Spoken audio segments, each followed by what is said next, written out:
Thank you.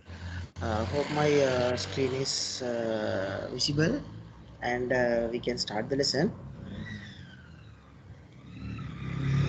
Before starting my lesson, last week I have stopped by introducing you two main concepts related to project management under the requirements, functional requirements and non-functional requirements. And I have asked you from you to search about that and find something. Anyone got time to check it or go through some materials related to requirements? Especially we are under requirements engineering. Under the requirements engineering, we have like functional requirements and non-functional requirements. So how these are impacted to project management, or what is what is functional requirement and what's non-functional requirement? Have you got a time to check it? Have you gone through any document?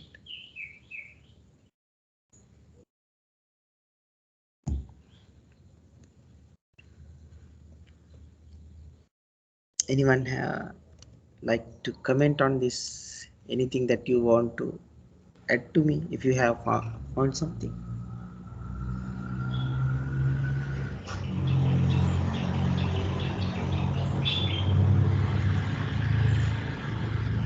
Okay, then it's okay. We will start the lesson then with the introduction to these components. First of all, my agenda is for today, like functional requirements and non-functional requirements and project management methodologies. So mainly focusing on these two things on today lesson.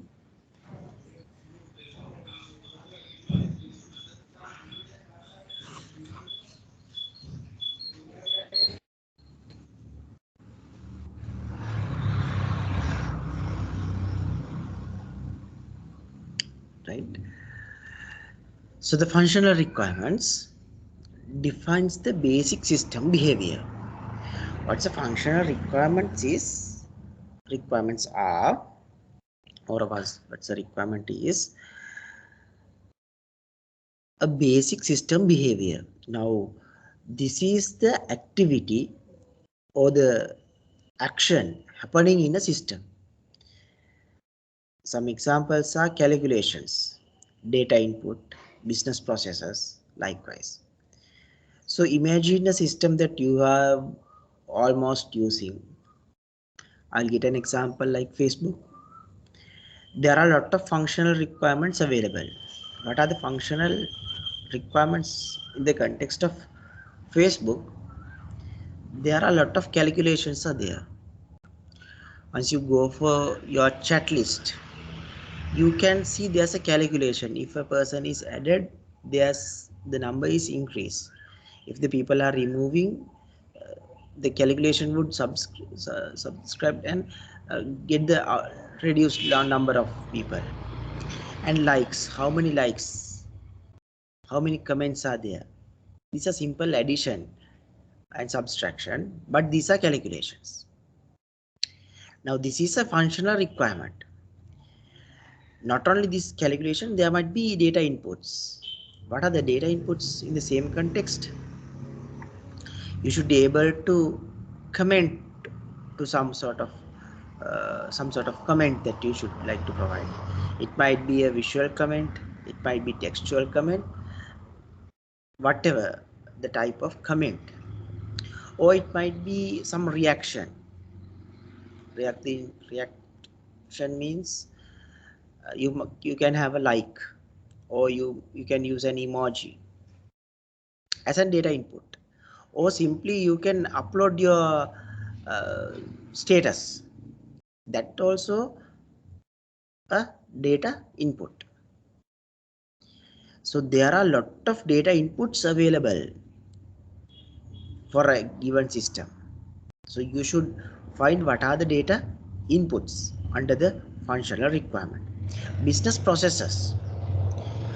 Now, business processes are the activities that occurring in the system. If you want to add a friend, if you want to remove a friend, if you want to hide your birthday from others, those are business processes. Now, everything in here is defined some action that is happening in your system.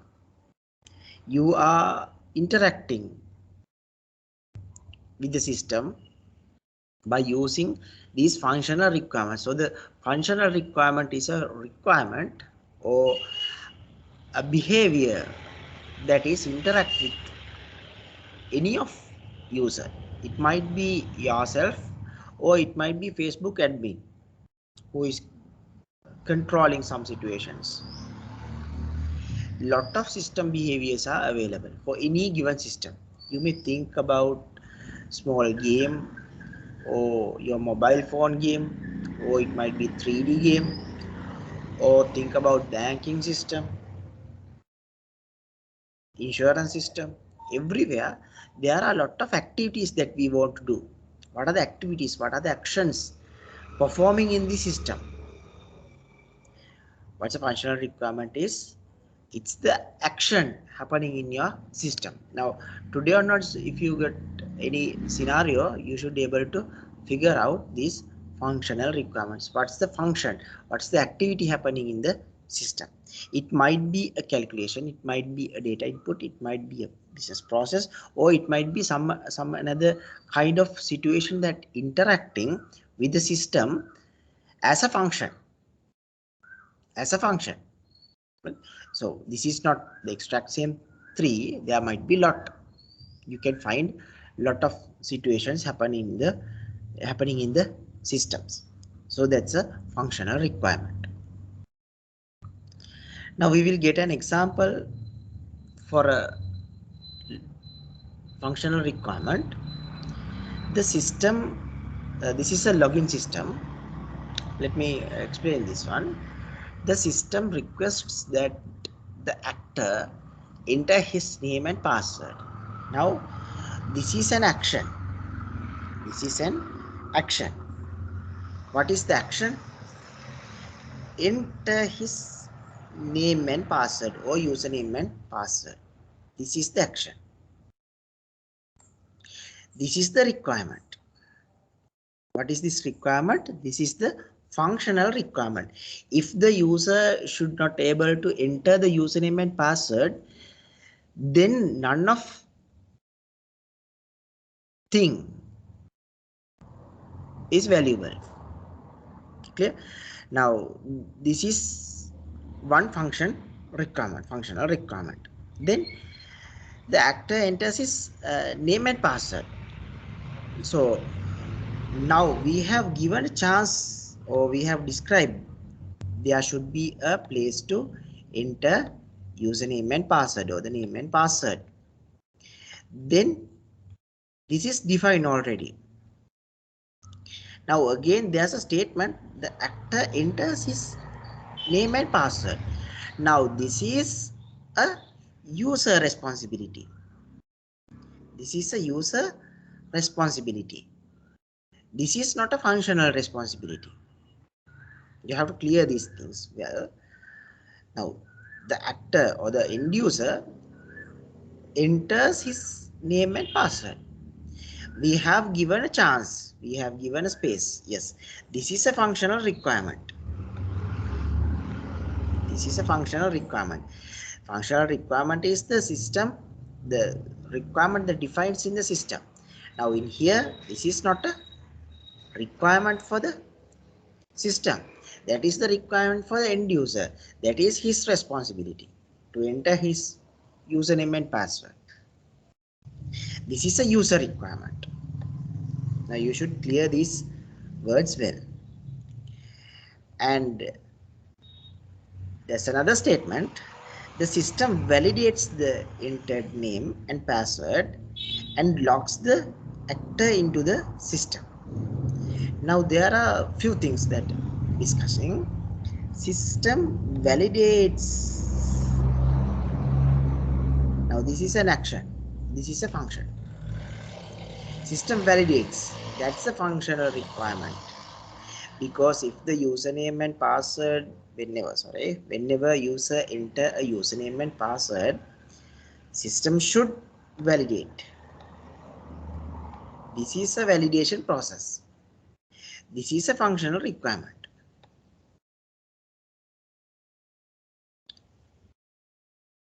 Entered username and password. This is the validation process. This is a functional requirement.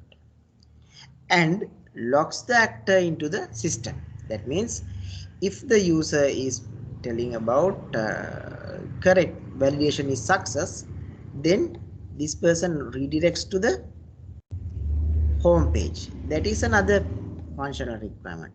Redirect. This is a requirement. Once you success, then you should go to this page. Now there are three main functional requirements I have discussed. First one is ability to enter details to the system. Number two, validation the user. Number three, redirection the user. There are three functional requirements I have discussed in this case. Now the fourth situation, if user name and password is incorrect, user will get a message. So validation fails. Validation fails. Here functional requirement again, incorrect username and password, and error message. User will get. Clear? Now in here it's another functional requirement. It's another functional requirement. There's a message error. Error messaging here. Now we will see in another aspect. Can't we remove any of functional requirement?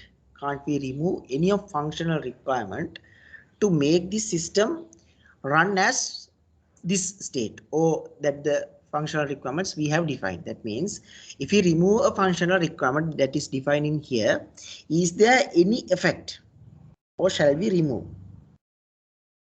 We'll check. Shall I remove this one? I'll go from the end to the start point.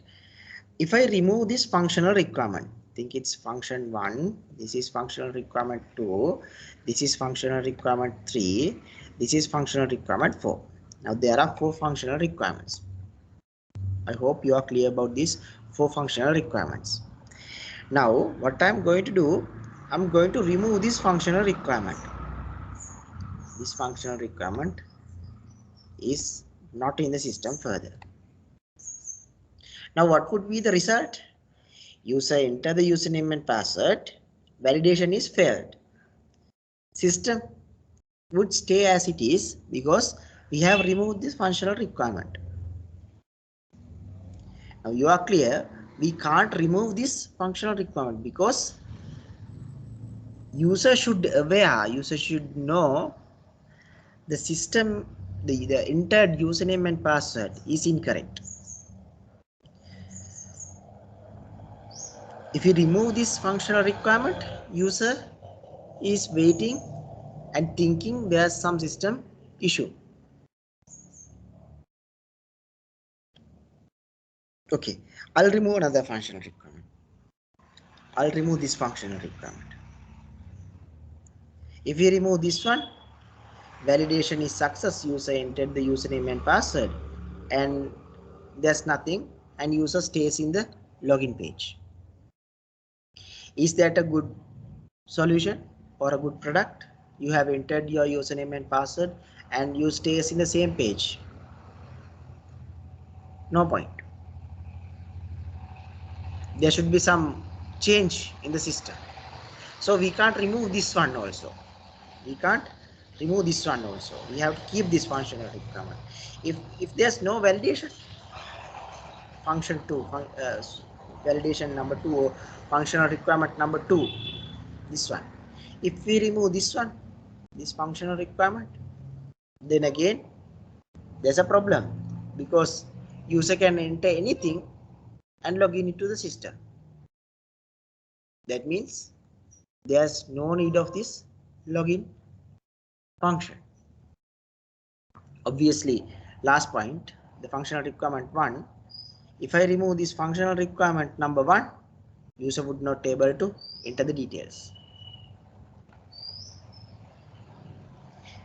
Now let me clear you how much these functional requirements are worth. How much these functional requirements are worth. If we remove any of these, there are 4 functional requirements. If we remove any of these function, either this one, this one, this one, or this one, if we remove any of these, then system would not perform the end user's requirement, or end user would get upset. So that clearly defines functional requirements are must, or that should be 100% sure the functional requirements should be in the system. Functional requirements should be in the system. You can't ignore or you can't remove any of functional requirement in a given system or a module. That's a functional requirement.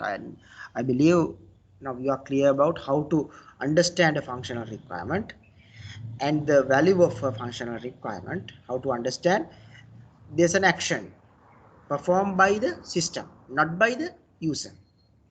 That's the point that you have to understand. The other thing, the value of a functional requirement, that's very valuable if there's missing a functional requirement. So if you miss to implement a functional requirement, that means it's a problem. It's a huge problem for the system.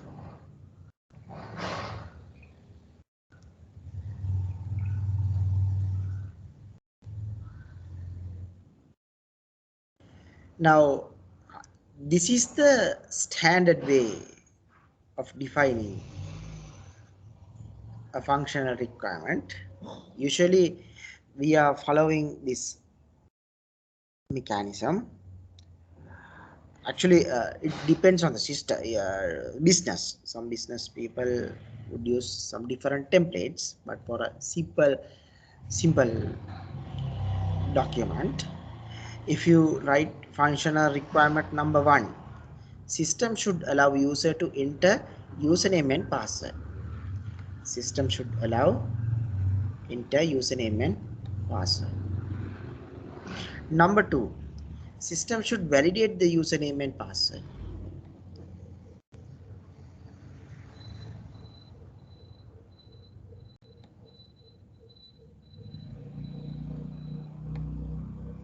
Here. Sorry. If validate, redirect to the home page. Redirect to the home page. There's another functional requirement. I'll give you a minute. Can you please try by yourself? Functional requirement number 4 to complete your this table. I'll give a not minute around 30 seconds. 30 seconds around. How to write this functional requirement number 4? There's a functional requirement number 4, which is this one, right? Which is this one. And you can check with me once you complete it, or you can speak with me.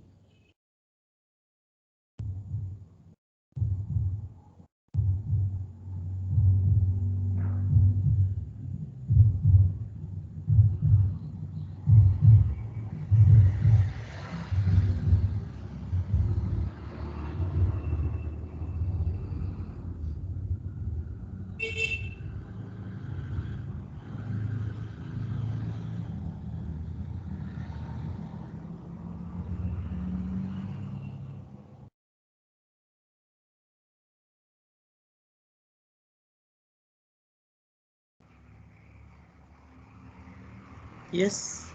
Any comments on this? What's your way? Anyone, please?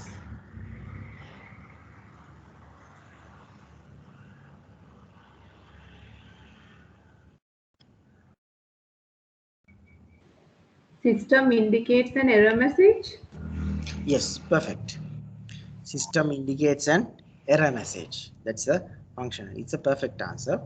So for the functional requirement number 4, system should provide an error message. Right? If user, now it should be start like this. If user not validated or invalidated, then you have to tell there should be a error message. Perfect, right? Good.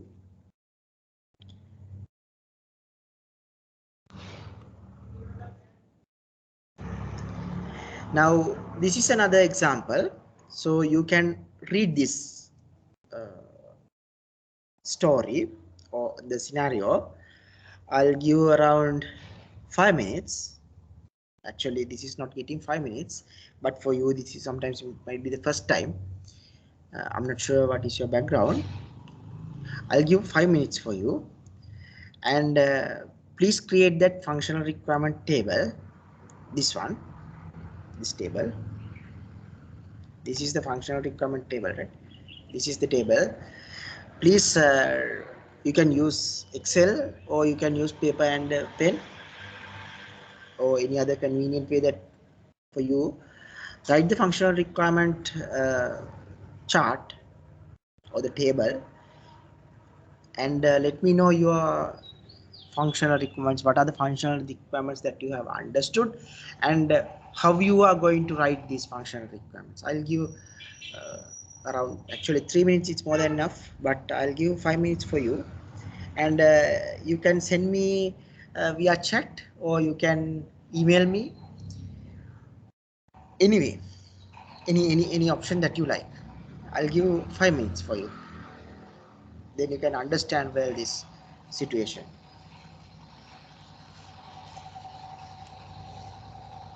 Start now. Meanwhile, if you have any questions, you can ask.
Okay, can you please share your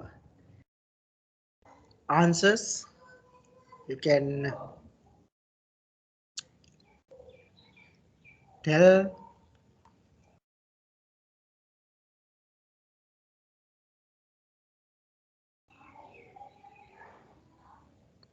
Or if you like to share your screen and show.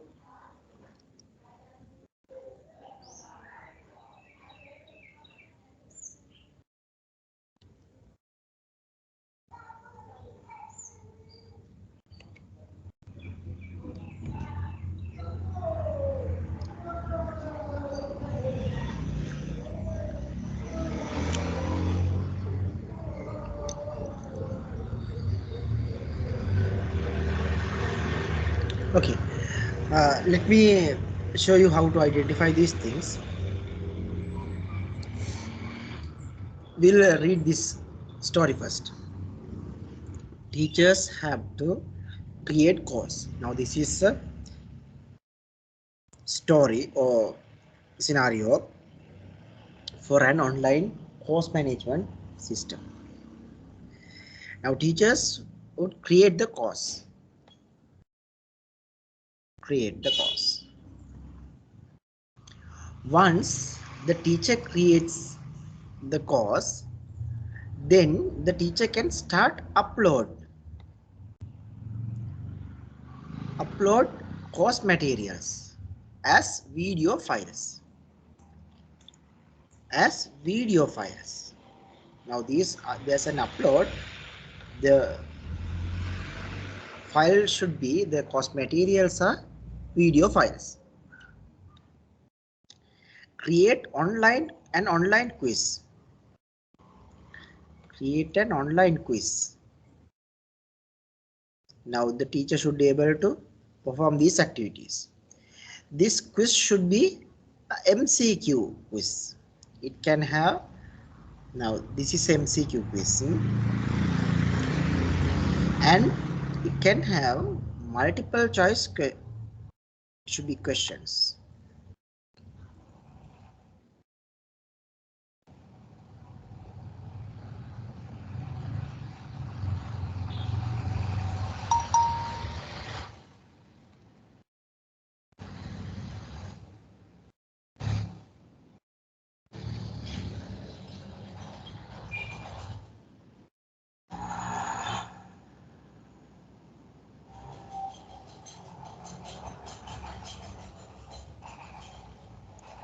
Sorry about that. There's some that word is incorrect. So create a quiz course, then upload course material, then it's as video files. Create online quiz. Create an online quiz. Quiz should be MCQ quiz. It can be multiple choice questions, or yes no questions. Now this is the story, and I have mentioned few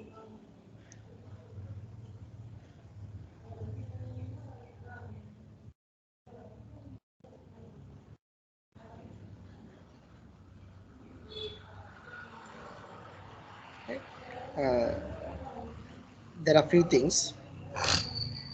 Now we will see how to define these functional requirements. System should able to provide facility to teachers to create course. This is the functional requirement number 1. Functional number 2, system should allow the teachers to upload the materials. Functional requirement number 2. And there's another situation we are having. Course materials as video files. Is this a functional requirement or we should ignore this statement? Now this is a functional requirement because the end user or our customer is clearly mentioned the course materials are videos.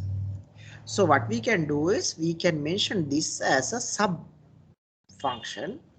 We'll name as function number 2.1, or if it is 3 still you are okay, right? If you have mentioned it is 3 still it's okay, no worries, right? There's no perfect boundary in between these things, but you may see or you might realize you should upload in this uploading function describes by this video file. And functional requirement number 2, the uploaded course material, its uploaded course material should be a video. It describes further, see it's in MP4 format. It's very clear, the requirement is very clear. And now this requirement can be mentioned as functional requirement 2. This is 1, this is the video 2.1.1. Functional requirement is the system should facilitate to upload MP4 file format. Video should be uploaded in MP4 file format. Clear? Right. We'll go to the next slide. Create an online quiz. Now this is another functional requirement. We'll mention this as a functional requirement number 3, FR3. This is functional requirement number 3. This quiz should be a MCQ quiz. Now this is functional requirement number 3 is defining the system should facilitate the teachers to create online quiz. The system should facilitate the teachers to create online quiz. Now this is more specified in this quiz. So I would like to introduce like this MCQ can have, this can be functional requirement number 3.1. The quiz should be a MCQ quiz. We'll get little bit further. It can have multiple choice questions and yes no. Now this is a MCQ quiz. Then what we can do, we can make this as a branches. That means functional requirement number 3.1.1. System should facilitate quiz as a multiple choice question. The quiz should facilitate as a multiple choice question. And there's another functional requirement 3. What is functional requirement number 3? System should allow to create online quiz. 3.1, the quiz should be an MCQ quiz. This is 3.1. 3.1.1, the system should facilitate the quiz as a multiple choice question. 3.1.2, the system should facilitate the teachers to create quiz as a yes no question. Your terms, your functional requirement numbers might be differ from my answer and your answer. Your answer, no one can argue your answer is incorrect. If you have wrote these requirements 1, 2, 3, 4, 5, 6, 7, 8. There are 8 requirements altogether. If you have wrote these 8 requirements, that's more than enough. But if you realize as a project manager and requirements should be more precise and more clear. As a project managers, we have to be responsible to clear the requirement well. After getting the requirements from customers, we should clear the requirements well. That's why I have divided these functional requirements into smaller parts. Now I'll give 1 minute if you want to change or ask any question or modify any question. I have received an answer. I'll check and let you know. Buddha, it's okay. I'll check. I haven't checked your answer. And others, you can ask any question, or if you want to clear anything, or if you want to repeat this again, let me know. I'll help you on this, because you should be very clear. Project managers should be very clear about these requirements. If not, it's a problem.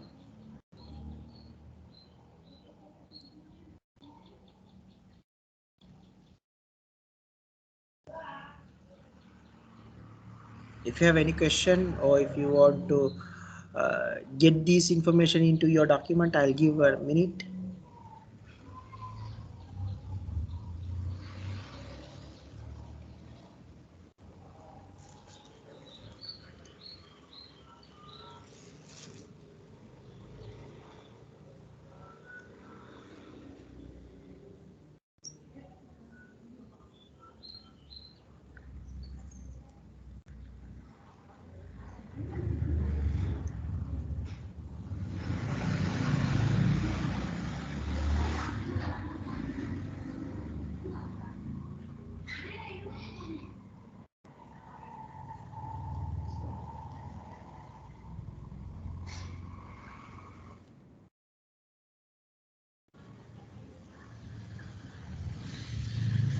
Okay, we will move towards there's another example. This should be example number 3. Sorry, I'll give another 5 minutes. I'll give another 5 minutes for you. Try to understand the story and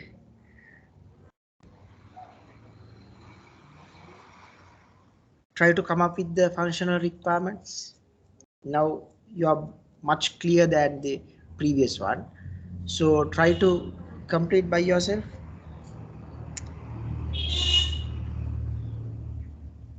I'll give, for this time I'll give 7 minutes for you actually. Okay, I'll give 7 minutes for you. Then you have more time to understand well, and come up with a solution. I'll give 7 minutes for you. Let's start now.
Yes, I think you have completed your answers. Uh, do you have any comments or do you like to share your answers with me? Or if you have any questions, you may ask any question.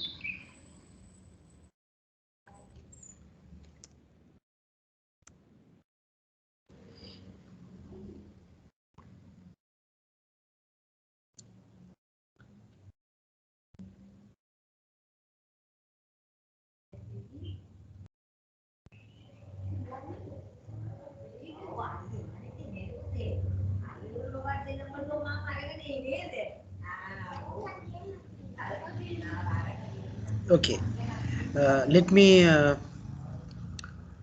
share the answers with you. Now, we'll again read this story. Now we'll read again this story. Students have to enroll. Now this is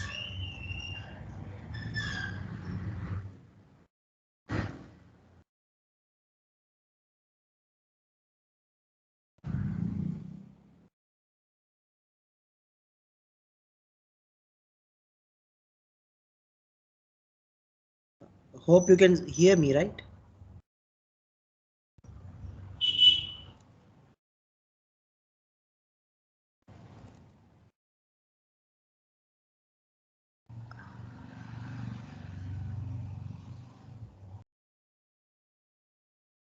Okay, students, you have to find the functional requirements for the following scenario. This is the same online course management system. The other end, the students end. Students have to enroll in a course. Now again, we'll start from the beginning. Students are enrolling for courses. Before register for the course, the student should complete pre-request quiz. There's a pre-request quiz should be completed by the student. Once the student enrolls for the course, then student can start the course. Now student is enrolled by completing the pre-request quiz, then student can start the course. Following activities should be able to perform. Watch the video lessons. Watch the video lessons. Answer the in-class questions or quizzes at the end of the course. Now, do we care about at the end of the course for now? This should be another functional activity which is mentioned under this answer, right? Answering. Once the course is completed, course is completed,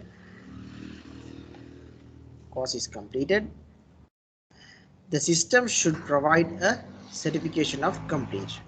There should be some document to be finalized. Now, these are the activities that performing by the end student. Now, what are the functional requirements under this context? System should allow the students to enroll the course. This is the functional requirement number 1. Now there's a prerequisite. Now this is the second sentence. Do I need to change it as F1 and modify it? No need, it's okay. You can state as F2, function number 2. But if you can start from function number 1 here, that's the best. because it's very clear flow. It provides very clear flow.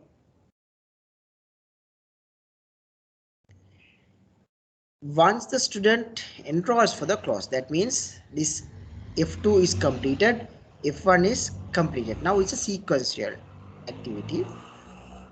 Student is enrolls for the course, then student can start the course. This is another functional requirement. Student should start, the system should facilitate the student to start the course. There should be a button. If you have any experience in online courses, this is a standard flow that is following. You have to enroll, then sometimes there is a prerequisite, sometimes there is no. If there is a prerequisite, we'll do that small quiz and we'll enroll for the course. Then there's a button to start our course. Then number 4, watch the video lessons. This is functional requirement number 4.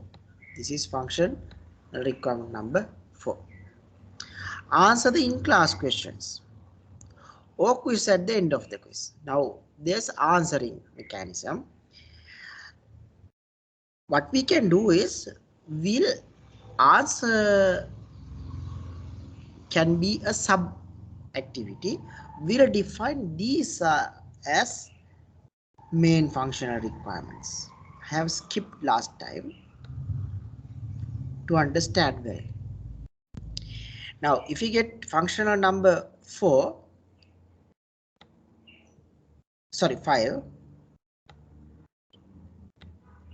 system should facilitate the student to face for the in-class quizzes. Functional requirement number 6, system should facilitate the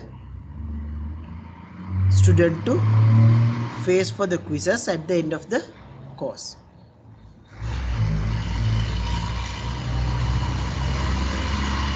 Clear? Instead of answering questions, this can be divided into 2 parts. Then more clear. Once the course is completed, then functional requirement number 7, student should be able to complete the course after watching videos, doing quizzes, everything. System should allow the student to complete the course. Then functional requirement number 8 is system should provide a certificate for the successful completion. Now these are the functional requirements that I have mentioned in here. Numbering or the text or the description, functional requirement description might be a little bit different from my words to your words. It's okay. Don't think about too much about that. But what you have to understand is the requirement.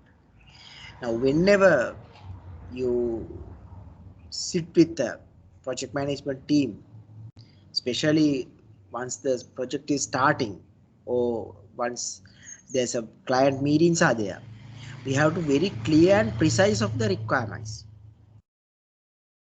especially the functional requirements. I have just start your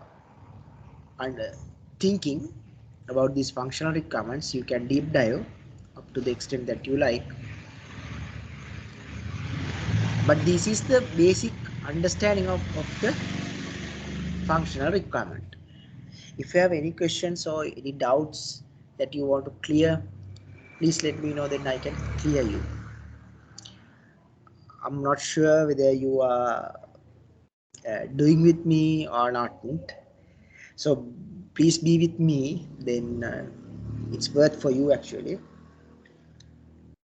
Since the recordings are there, you can upload, you can watch the materials later and do the same thing, but it's better if you have like real-time interaction with me and share the answers with me.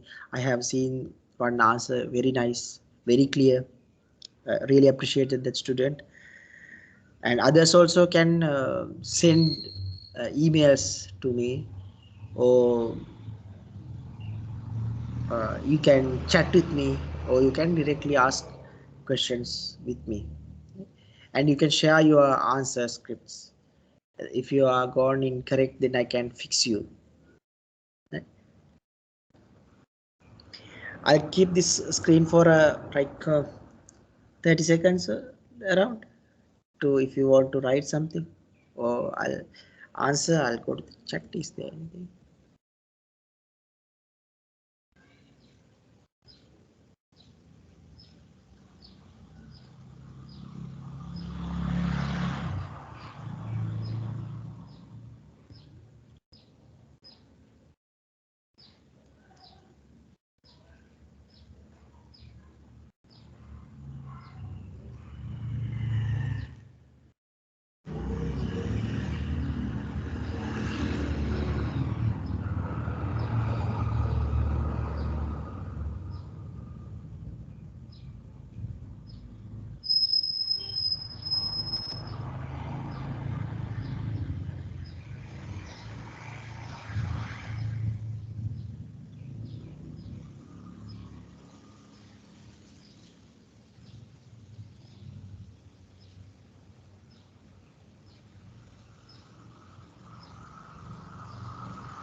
Okay, if you don't have any questions, we'll move further.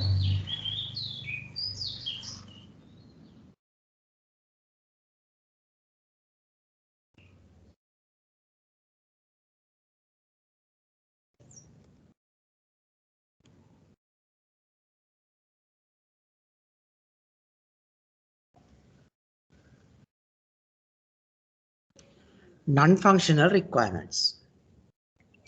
Non-functional requirement is a specification or a document or a statement that describes the system's operation capabilities. What is the description of operation capabilities and constraints to enhance its functionality?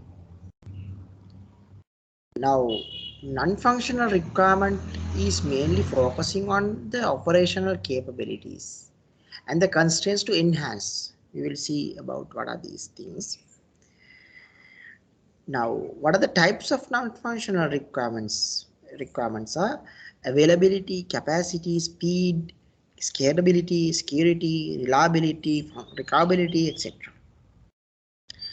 Now, if we discuss about these non-functional requirements, this is not a core functionality that interacting with the end user. This is not a core functionality with the interacting with the end user, like login, username, enter, password, enter, submit button, upload. No, those are functional requirements. Now, these are non-functional requirements which is mandatory to make the system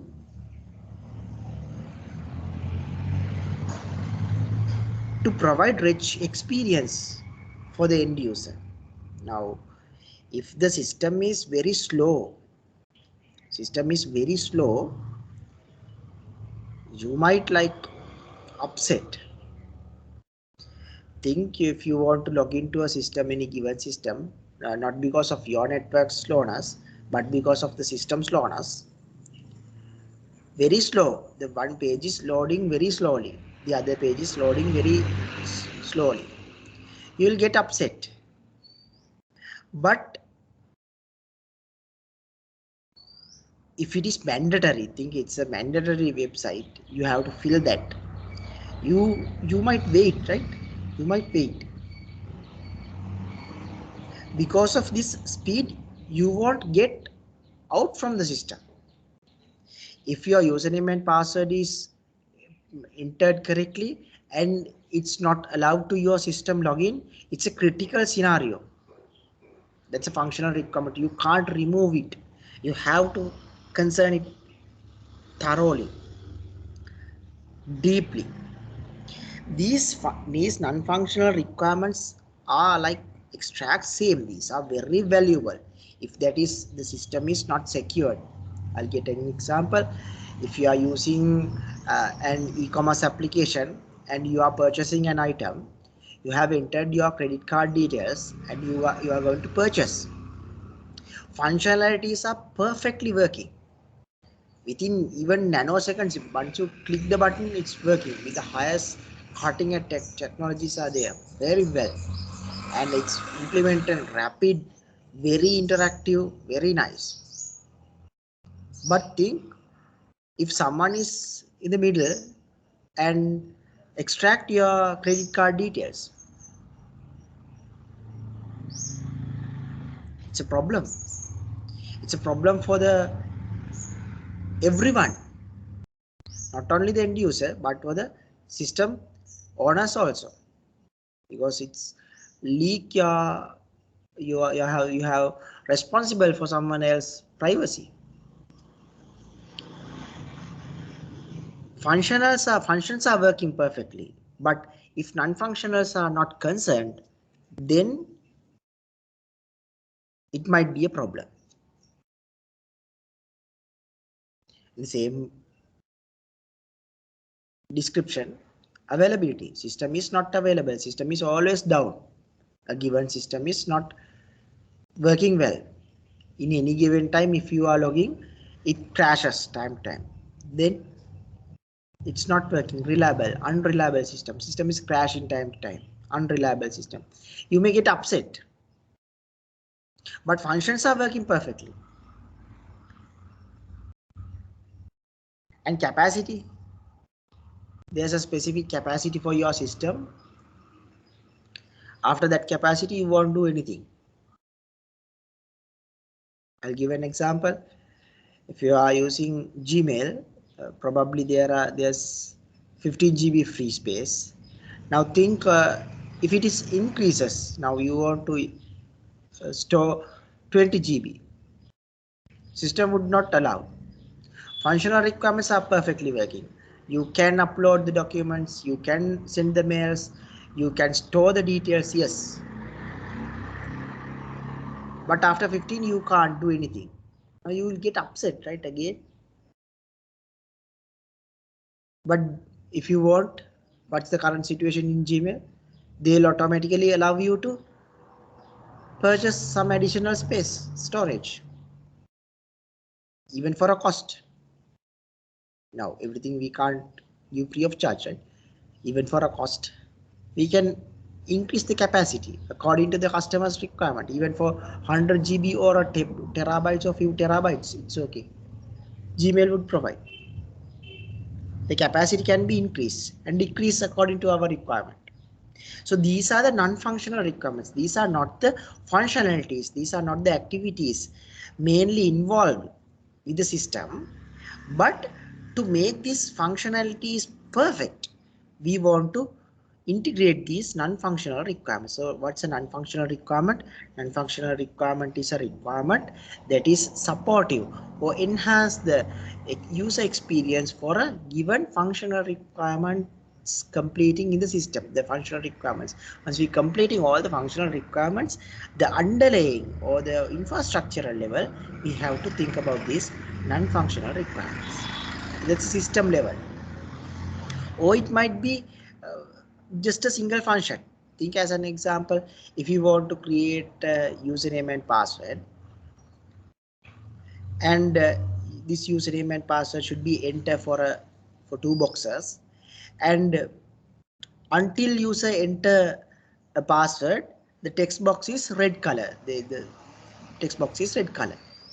And once you say enter the text box, the red color removes and back to green or blue, whatever color. These color changes, by adding this color, the user would not get upset if you are getting username and password that is successful login. But it's an additional functionality. It's an additional infrastructural support for the system or the function. That's why non-functional requirements are very important. Functional requirements are important, obviously, because it's not working. System would not works properly. If the non-functional requirements are not implemented properly, it might cause for a huge trouble. It might cause for a huge trouble. That's the operational capabilities. That's the operational capabilities. The system should run or work in like all the day without any problem.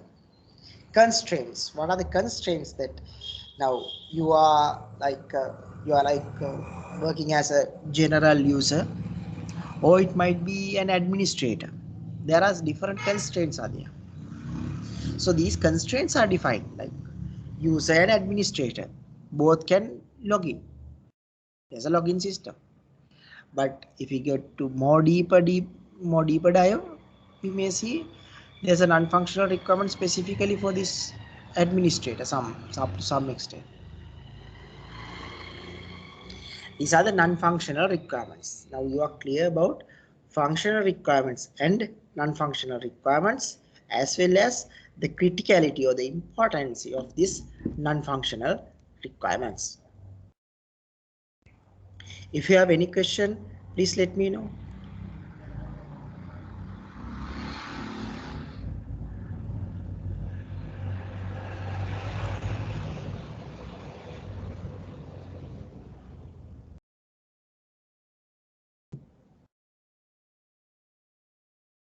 Right. Under these non-functional requirements, we'll discuss few of them to understand well.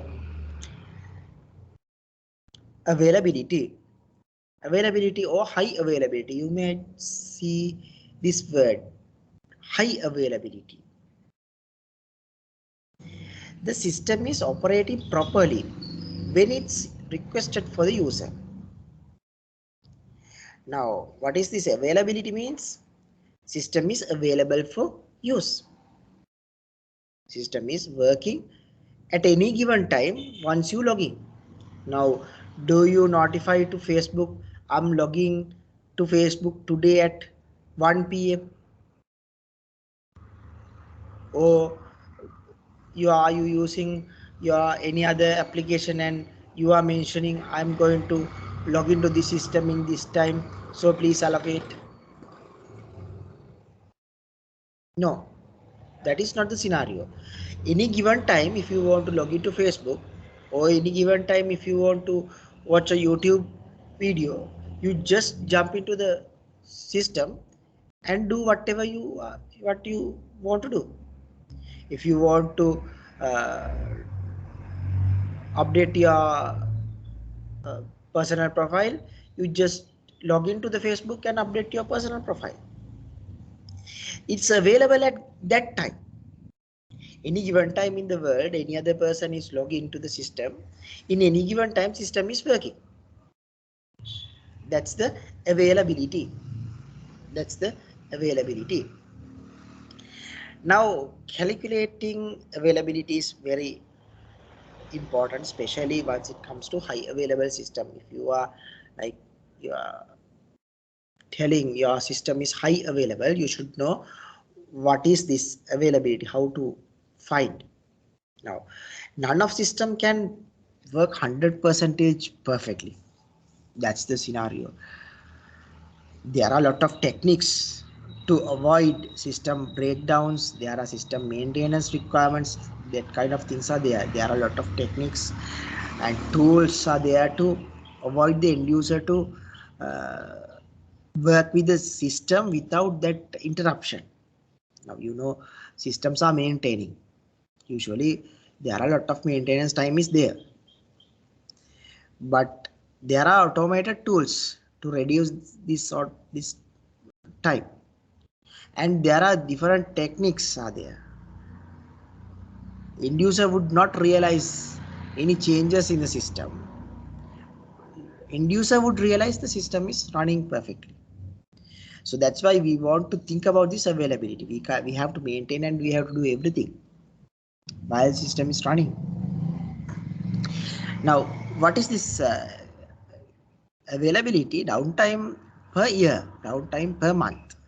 Now if a system is running under 99.9 availability, 99.9 availability, if you have seen this text in anywhere, that means for given year it's only 8.77 hours is down.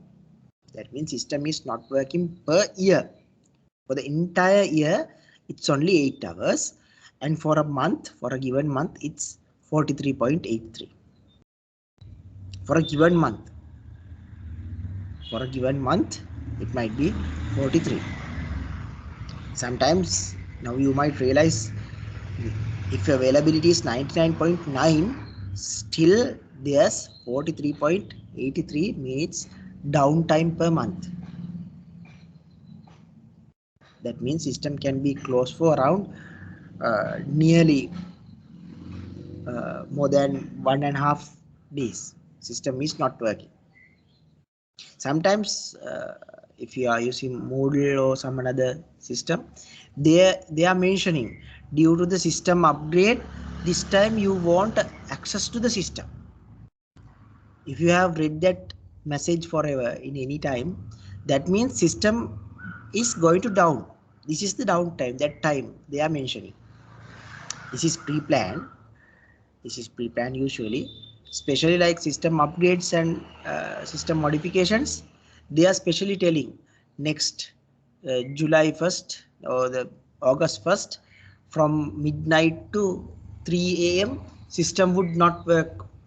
There's a scheduled system maintenance or operation.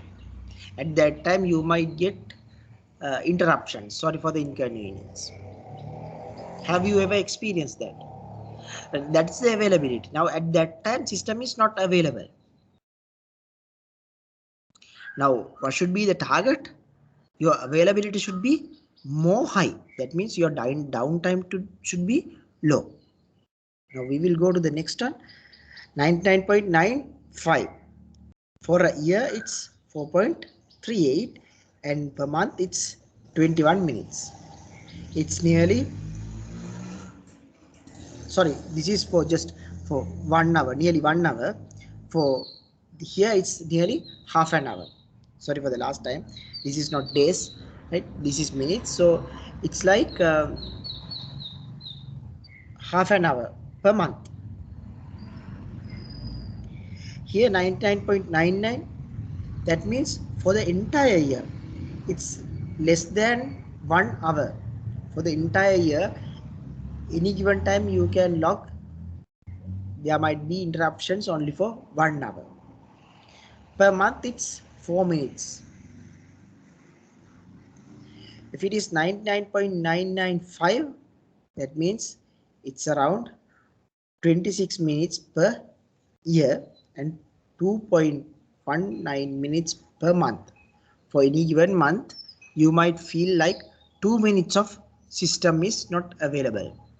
System availability is lost in 2 minutes per month.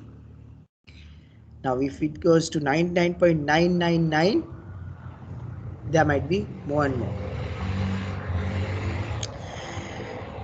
Usually this is the limit, like 99.999 is very hard to achieve, but the realistic value is 99.995. Sometimes some systems are telling it's 100% available. That means there's no system downtime. If your system is 100% available, that means there's no system downtime anytime, or the entire year, anytime the system would work properly without any interruption. That is availability. Now this is not a functional requirement. Now due to this 40 minutes, all the end users would not get out from the system, or they would not face to a lot of problems. Sometimes users would understand the situation, and they might be patient. But if a functional requirement is not there, it's a problem. But if you can increase your availability, that's perfect. Your end user would really happy. If you can provide 100% available system, really hard situation, but think it's 100% available, then your end users are really happy.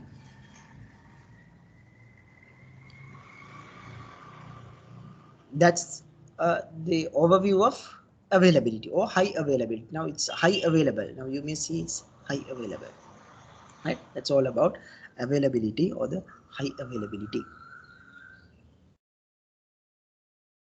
Scalability. An attribute of a tool or a system to increase its capacity and functionalities based on its users' demand. Now, what is this scalability means? You should be scaled. You should increase your capacity. Now, I will give an example. If there's a network provider, who is increasing their customer base. Now, if you are planning, if you are a manager in a network service provider or the internet service provider, whatever the word you like, will get internet service provider, ISP, right? Your ISP is planning to double of your end users or the customers in next year. You are planning. Your system should scalable according to that. Now, if the system is acquiring more end users, means your network would get more slower. Then what would be happen? People would upset and leave your network. In Sri Lanka, there are a lot of people are leaving some ISPs due to this situation. They would not scale according to the customer requirements. Sometimes you have heard about this. Macham, I have used this thing, this router. I'm not using further. I'm going to this one. Because the customer base is increasing, system is not increasing. Then customers would get upset because of this slowness. I'll give another example. Now, if you want to store some document, like very valuable documents, it's more than 20 GB. Think there are a lot of documents. You are trying to save in your Google Drive. So if the Google Drive would not support for that, what you do, you leave Google Drive and find another solution. That's the end user's behavior. So as a project manager, you should be able to concern about end users these requirements too.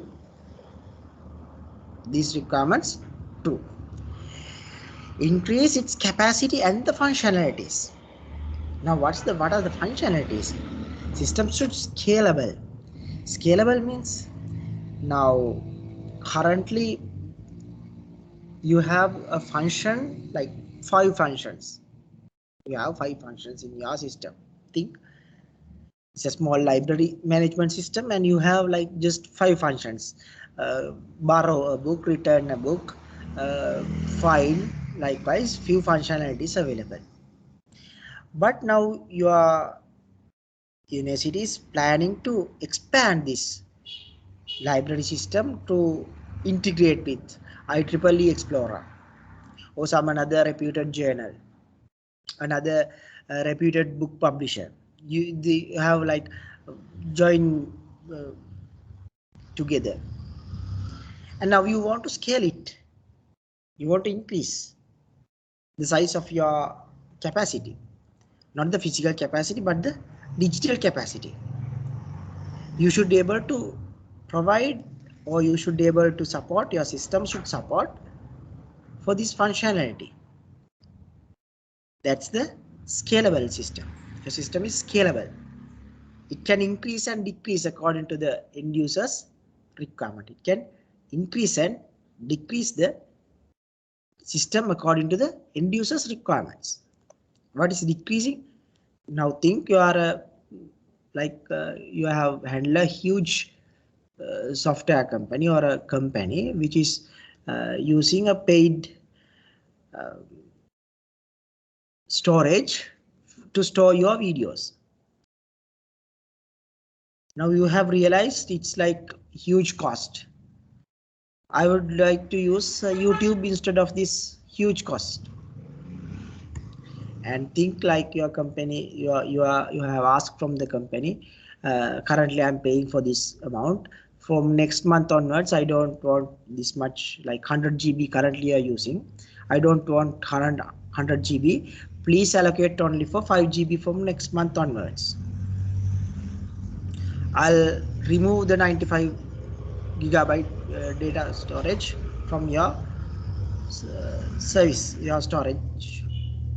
Then your company should be able to, the other company that you are the person who is working, the other company should support, yes, okay, will decrease your capacity according to your requirement. It's okay. It's not a fixed requirement. Or functionalities can be removed. You know, some functionalities that which is not used by users in many times. After the user experience research, they'll remove some functionalities. Why? Because of no one is using, or it can be merged with a new functionality, or it can be introduced as a new functionality with more rich experience, with more features, rich features, to have more rich experience for the end users. Right? That is scalability. Scalability testing is to measure what point the application stops scaling and identify the reason behind it.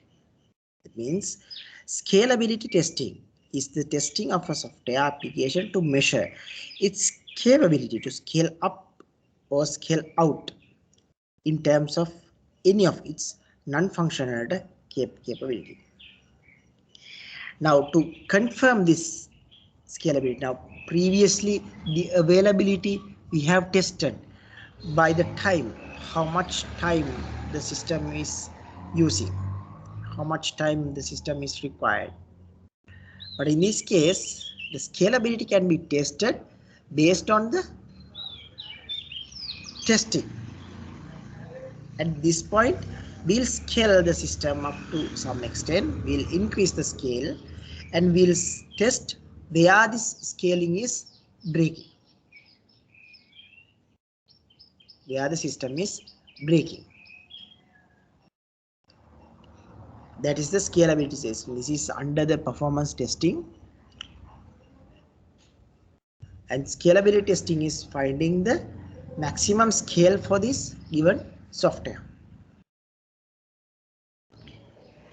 And there are like different scaling types are there: horizontal scaling, vertical scaling, likewise there. So if you like, you can go through more towards this scalability. Security. Techniques that assess, mitigate and protect software systems from vulnerabilities. Now, what's a vulnerability? Vulnerability is a point that the unauthorized person or unauthorized code can access your software. It's a small hole in your system. At that point, the hacker or the malicious code would access to your system and interrupt your business. So security is very valuable and required highly required non-functional requirement. Now what is this security? Assess. You have to assess the things, how much your security. There are tools for security assessment and mitigate. How do you mitigate? What are the third party tools? What are the other tools? What are the risks we can arise? We have to mitigate these risks and protect software systems. We have to protect the software system. Now it's like a chain. There's a security testing. You have to understand about these things because security is very valuable, very important. So you have to have this understanding well.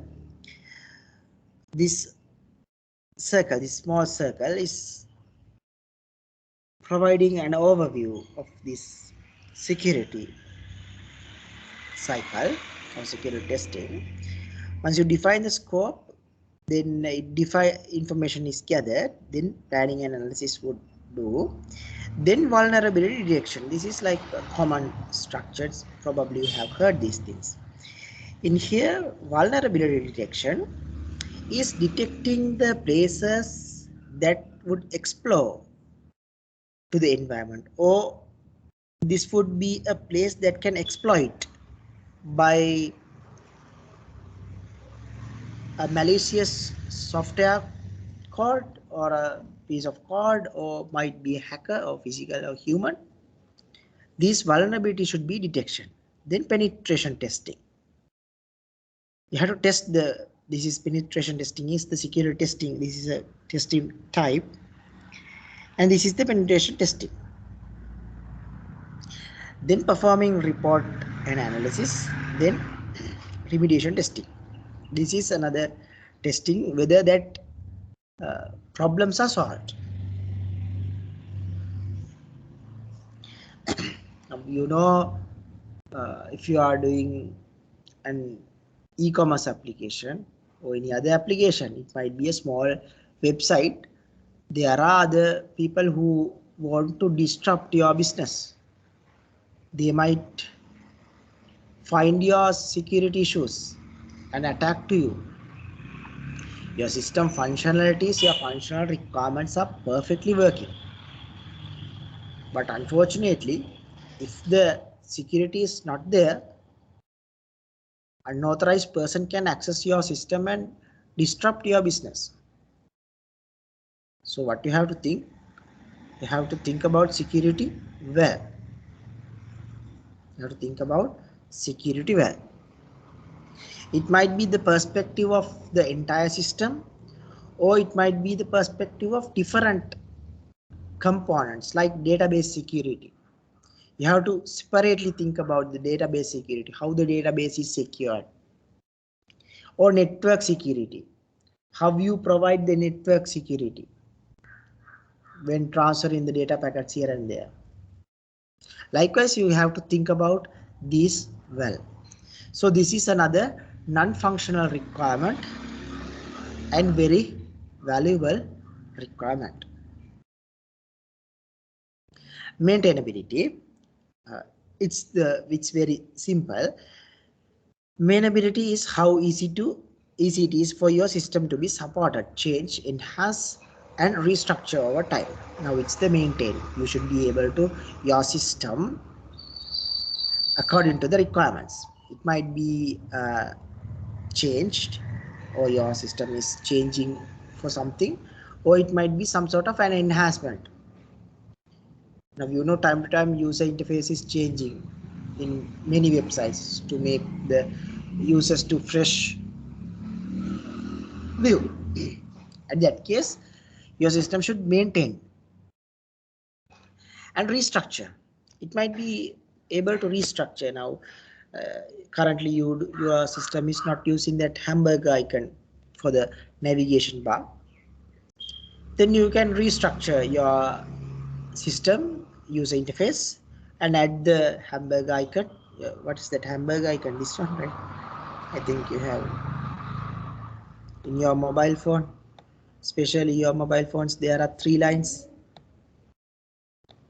In here, the topic is here, Facebook is here, and here the navigation bar. This is the hamburger icon or burger icon sometimes here. This is the icon. Right? Now this is not introduced initially for your system.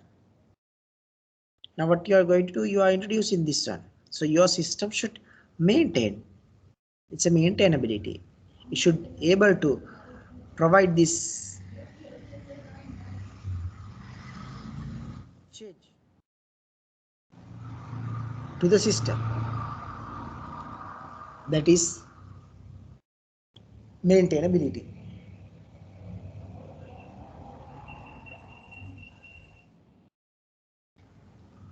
The ease with which of a software system or component can be modified to correct faults, improve performance, or other attributes, or adapt to change environment. Again, it's a definition I have got. So this is like another definition to find the correct faults. Now your system is like currently like there's a username and password, and there's a fault if you have used more than 45 characters for the password, you will access without any problem. Think such kind of situation, it's a fault, right? It's a bug in the system. So you should maintain this system and upgrade or change the situation to make your end user more happy and improve the performance. There might be some performance degradations due to some another situation. We will get an example. Now your system is not performing well because your system is developed using HTML and CSS, and there might be an enhancement or performance improvement can be used by CSS preprocessor like SCSS. You can enhance. Now once you are enhancing, you are changing your technology to CSS to SCSS. It should be adaptable to your environment. That is the mean of this maintainability. Right, that's a bit about maintainability. Now this is like a small overview of the entire situation: availability, maintainability, and reliability. Describes, determined by, and improved via. So these things are just I have extracted from internet this table.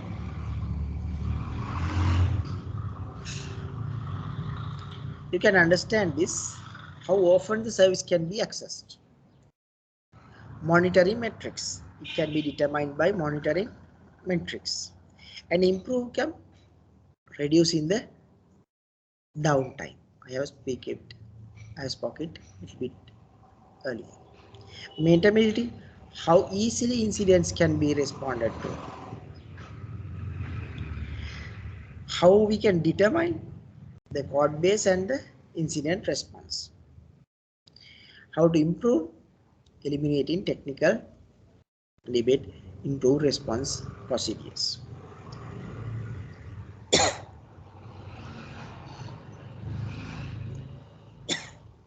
This is like a small comparison.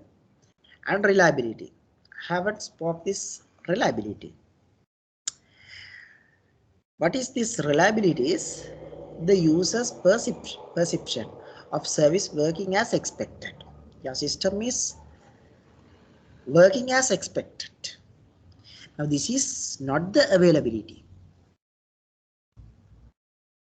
Availability is your system is available. This is reliable. It works as expected. That's a difference. Available means your system is working in this given period of time or period. Reliable means the system is working as expected. There's now there are some situations sometimes you have faced. The screen is like scrambled here and there due to some reason, and sometimes once you submit a form, you will get some sort of very technical detailed response. It might be Apache Tomcat server, this thing is not working. That is the reliability. Your system is not reliable at that time, but system might be available. System is up and running, but some services are not working.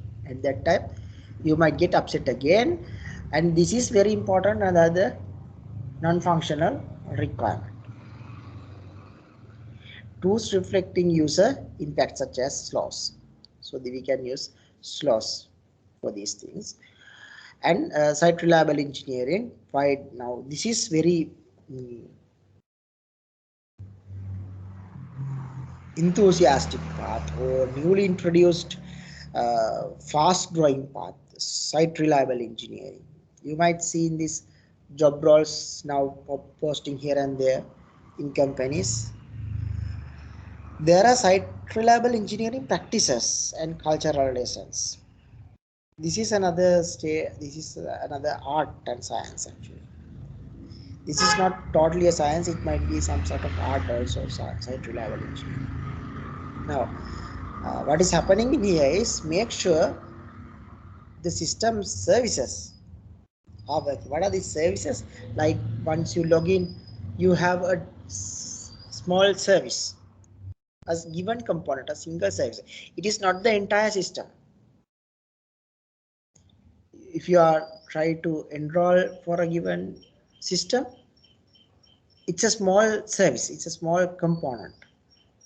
So if it is affecting for this small component, that might be this reliability impact.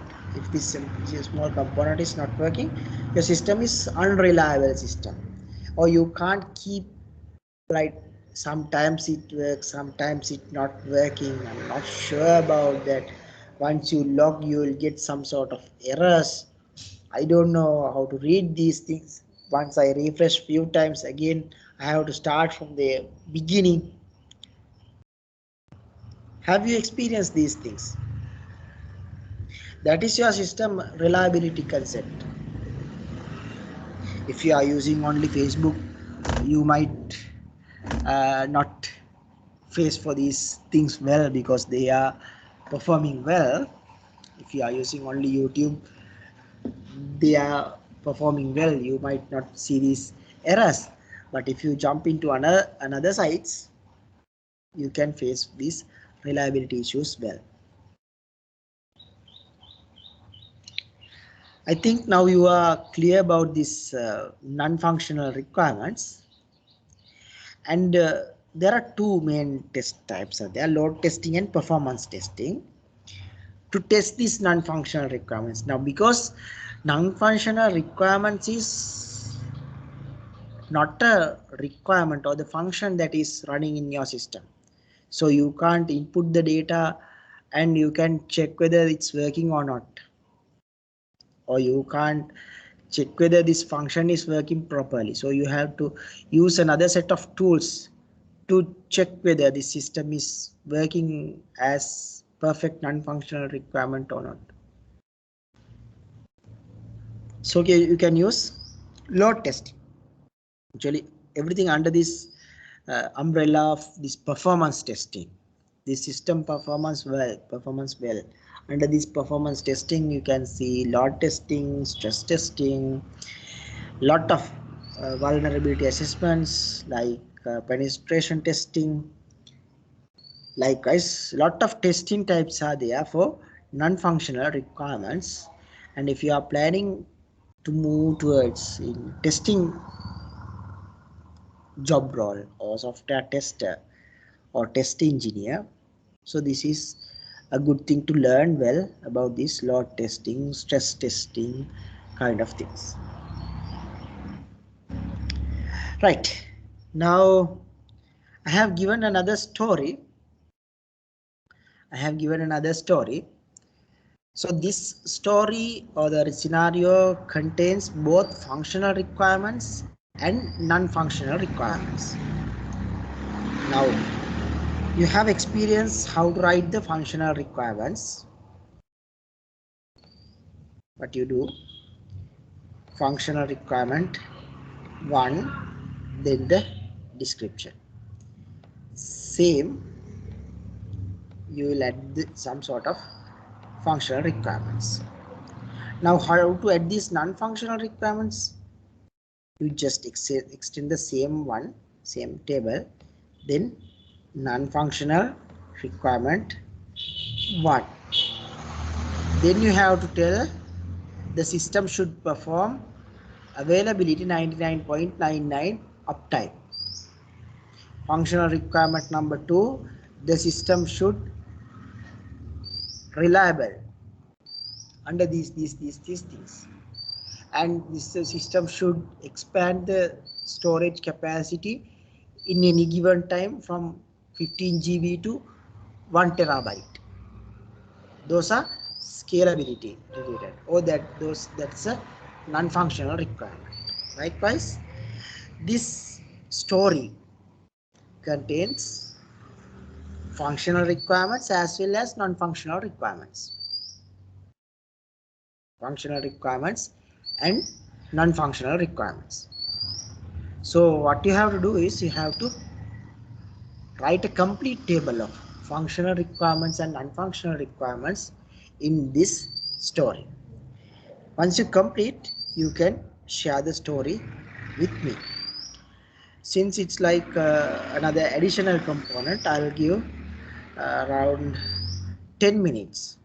I'll give 10 minutes, so it's more than enough. 10 minutes to complete this activity. You read this story completely. You read this story and start writing the functional requirements and the non-functional requirements. Okay, I'll give 10 minutes for you. Then I'll help you if you can't, but try by yourself. That is the best thing. Now, if you are fear, right, I'm getting false, I'm getting incorrect, I'm not sure, it's okay. Still you are students, right? No one will laugh at you. Or if you don't have any failure experience, that means you don't know there's a failure situation. So you can discuss with me, or you can chat with me, or you can speak with me, or you can send an email if you have any question. Then I can help you on that. And now I give 10 minutes to you to complete this activity. Meanwhile, if you have any question, I'm here. You can ask any question. You can chat with me, or you can directly speak with me regarding these functional requirements and non-functional requirements. You should have comprehensive knowledge about these functional requirements and non-functional requirements, how to understand it, how to write it properly, and why we need these functional requirements and the criticality of these functional and non-functional requirements. You should have good understanding about these things. Okay, now you can start. I'll give 10 minutes for you to complete this small activity.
Yes.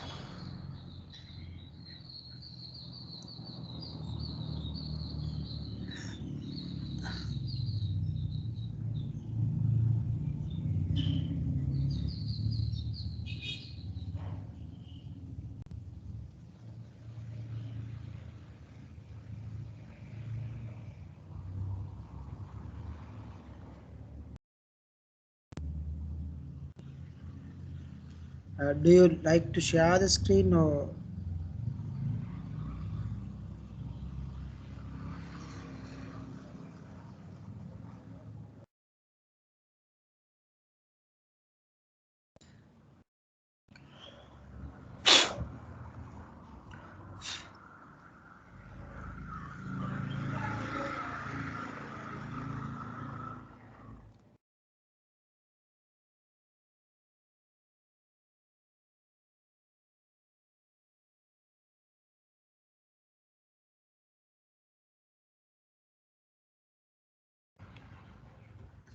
Yes. Now I think your time is up.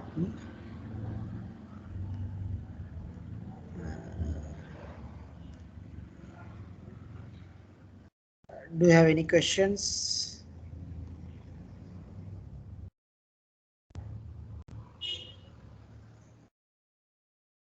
to ask, or if you want to share any c- comment on this, or if you want to add something?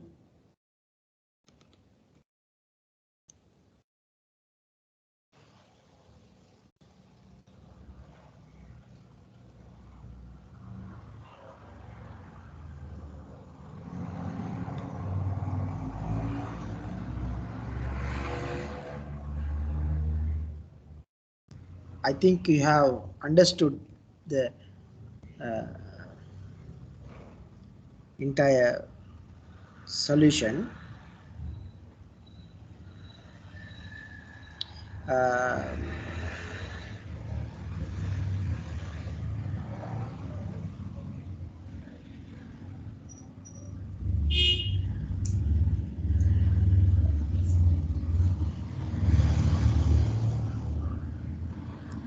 right, I got one answer. Really nice. Really appreciated your answer.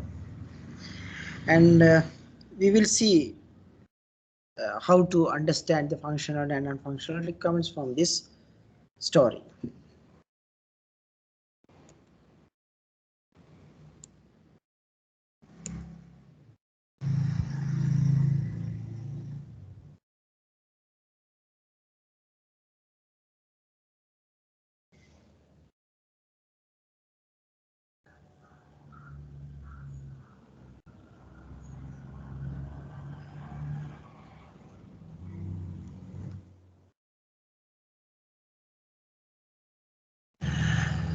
In a given system, users can upload files.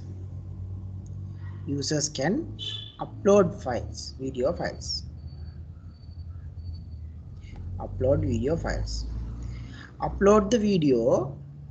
There is a button called upload. So in your system, there's a button called upload. This is the button called upload. Okay? This is the upload button. Before uploading the video files, the system should check the upload speed. Now you have to check the upload speed.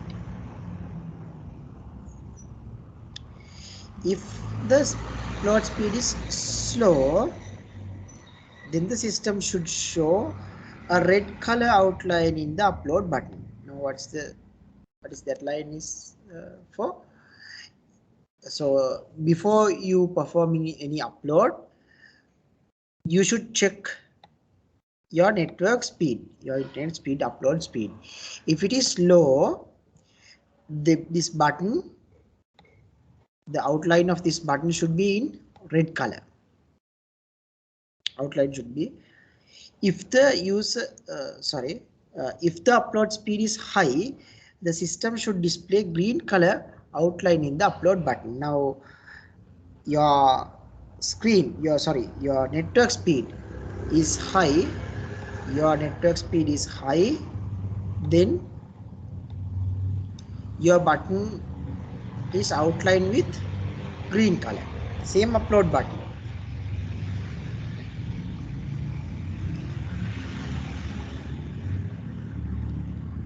Upload outline the green upload button. If the user stops uploading the video, now in any case, now you have clicked this upload button, then file is uploading. Now if you feel that I want to stop this, you can close this browser, or you can shut down your computer entirely, or it might be a network error. Your network is not working, your network is down due to some situation. The use from end users side, the end user is stop the uploading.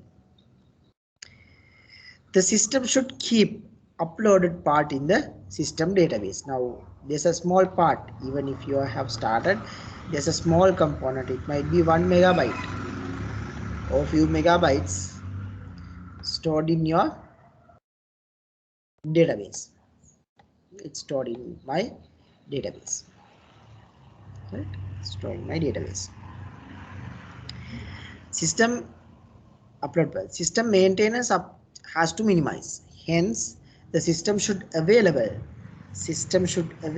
at least 99.9 uptime. Once the system is deployed, the system should host with implementation of SSL security certification. There's a security certification or security requirement to have this SSL. Now very simple story. What are the requirements in here?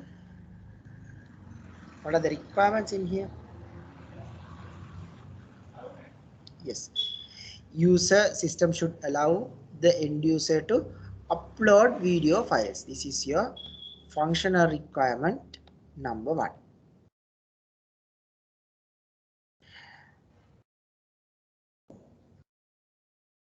Upload speed, it's not a functional requirement, it's a non-functional requirement. So I'll ignore for now because I'm searching about the functional requirements. If the upload speed is slow, the system should red color outline the upload button. Now again it's color, so color is not a functional requirement, so we'll ignore it. Upload button speed is high, the system should display green color, so still the one functional requirement. If the user stops uploading the video, now there is a problem in here. User stops the uploading the video. Now there are different situations. The end user might end the uploading by closing the entire browser, or it might be another network issue.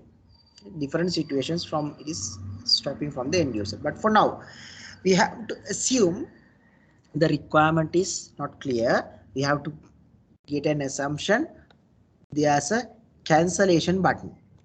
Now previously I told we can take assumptions, but we have to get the confirmation from end users. Now this requirement should clear, right? Now this requirement should clear, but as an assumption we can get there's a cancel button. In this system. If you are making an assumption, you should write it clearly and get the information from your client. But I got an assumption there's a cancellation button because they are telling if the user stops uploading the video. By default there might be situations, or it might be but not by default, due to some network related issue or some another physical issue related to the uploading can be case, or it might be user wants to cancel the uploading. So I take an assumption. System should then I'm making another assumption to make this one as a function number 2.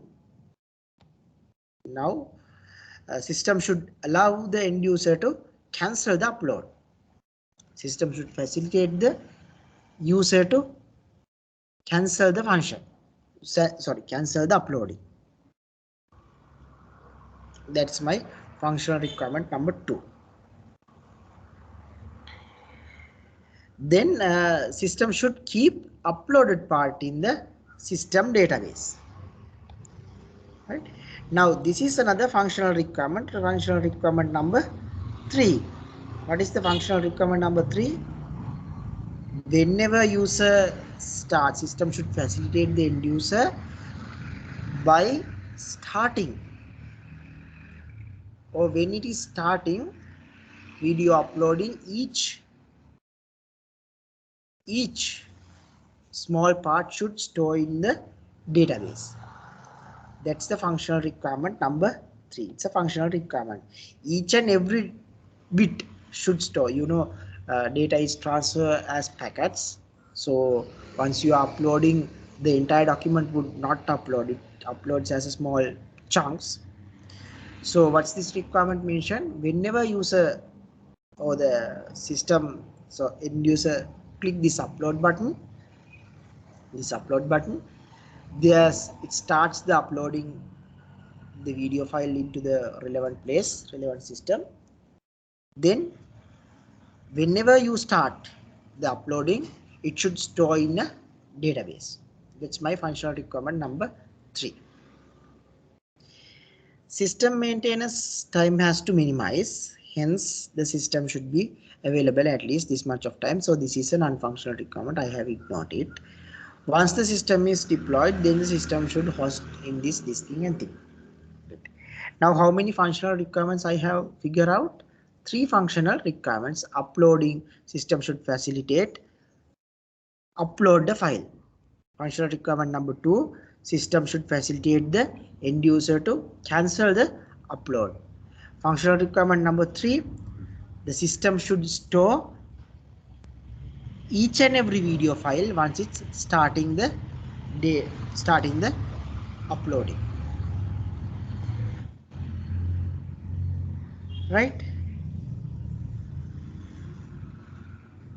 Now if you get think about the button story, I have mentioned it's as a user should be upload the videos. That means we should not again mention there's a button. If you want to mention about the button, then what we can do is the system should provide a button to upload the videos. Clear? That's the functional requirement should in the system. Right? Then what are the non-functional requirements in here? Now I have mentioned about the functional requirements. If you have mentioned in here, if you want to create another button, still it's okay, right? No one can argue it's incorrect. No one can argue it's incorrect, but you can enhance your statement. Right?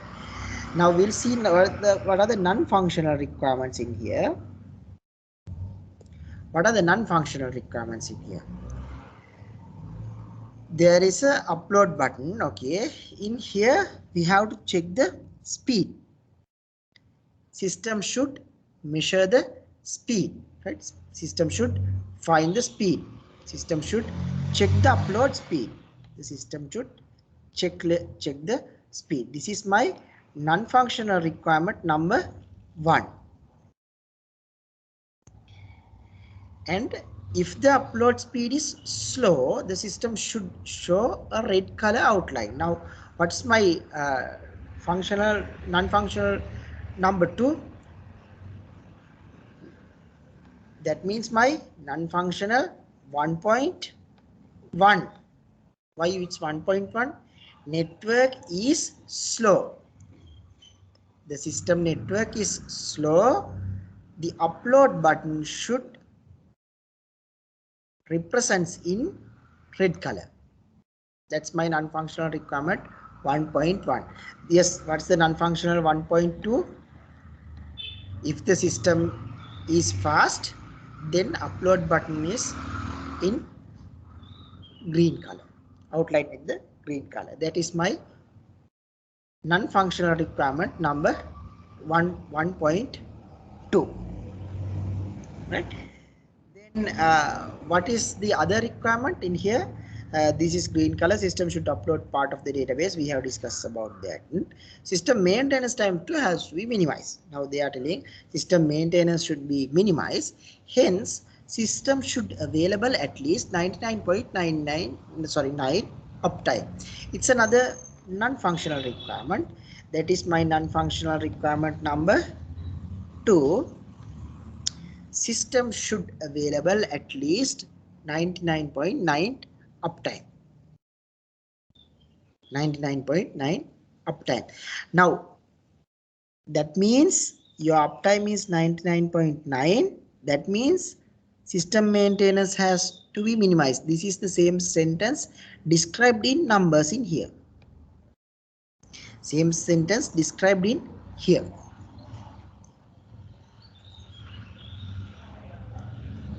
That's the uptime. That's discussing about your availability.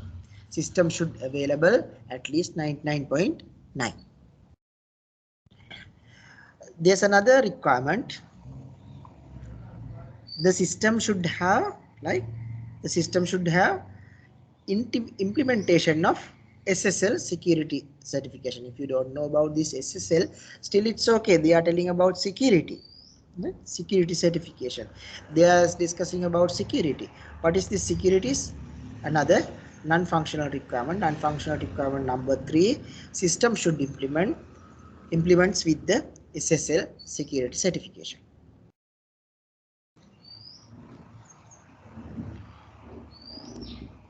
Your answers might be up or down, might be exact same, might be small modifications, sometimes totally different,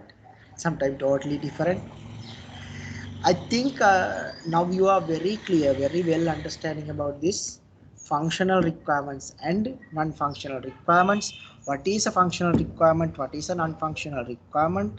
Importance of functional and non-functional requirements, and clearly understand user requirements and the system requirements. Very clearly understand about the user requirements and the system requirements, and what are the core features of non-functional requirements like speed, availability, testability, maintainability, lot. And finally, you have very well understanding about how to map a given story or a scenario and divide into functional and non-functional requirements. I'll keep the screen for another minute. You can ask any question related to this functional and non-functional requirements, or regarding this question. If you have any question, like if you want to argue about anything, if you want to add anything, if you want to modify anything, I'm flexible with you. You can discuss with me anything.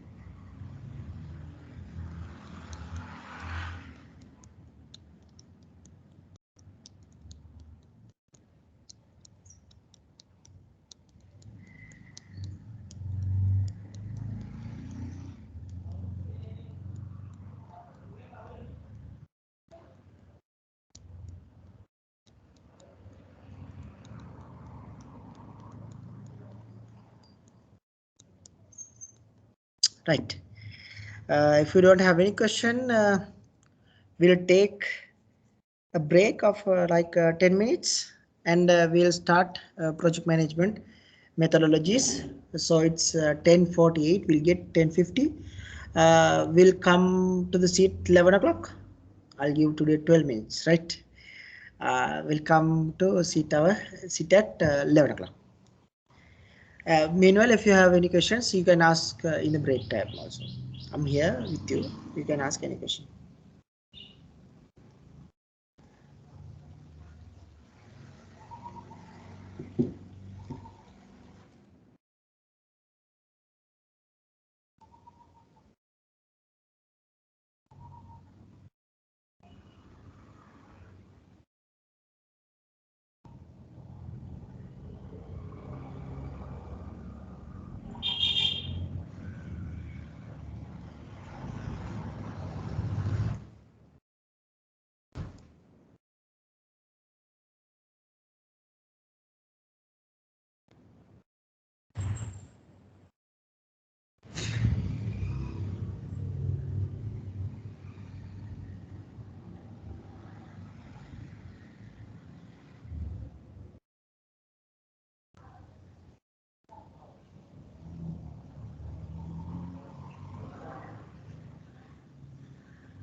Okay, we will start project management methodologies.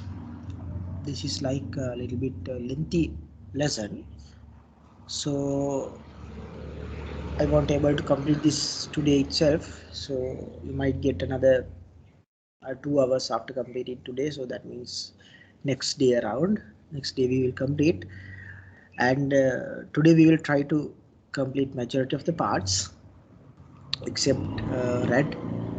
We'll complete other main key things, right? Software project management methodologies, like I'll give an introduction, a small introduction. uh, like if you want to develop a product, it might be a software product, it might be not a software product, but since we are from information systems environment or business environment,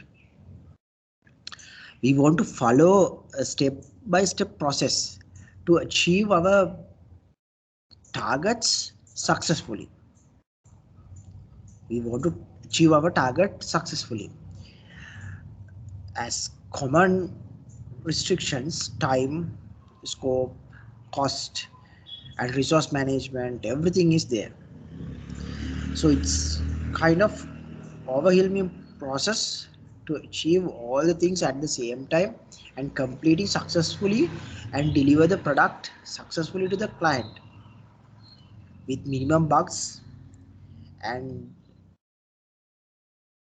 the customers are happy.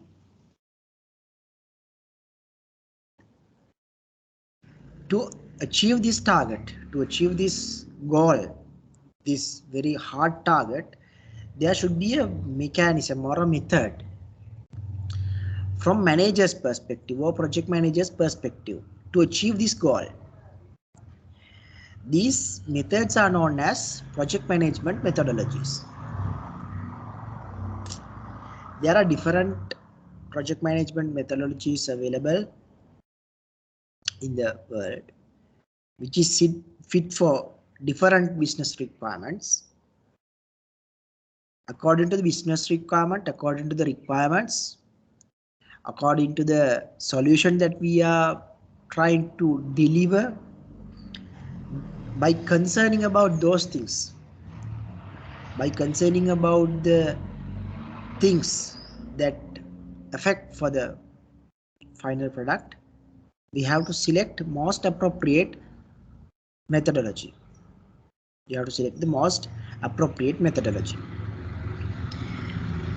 Today I'm going to discuss about some basic things, basic methodologies, but these are the most used or widely used methodologies. These are not actually basics. These are very comprehensive, very deep stories behind the subject.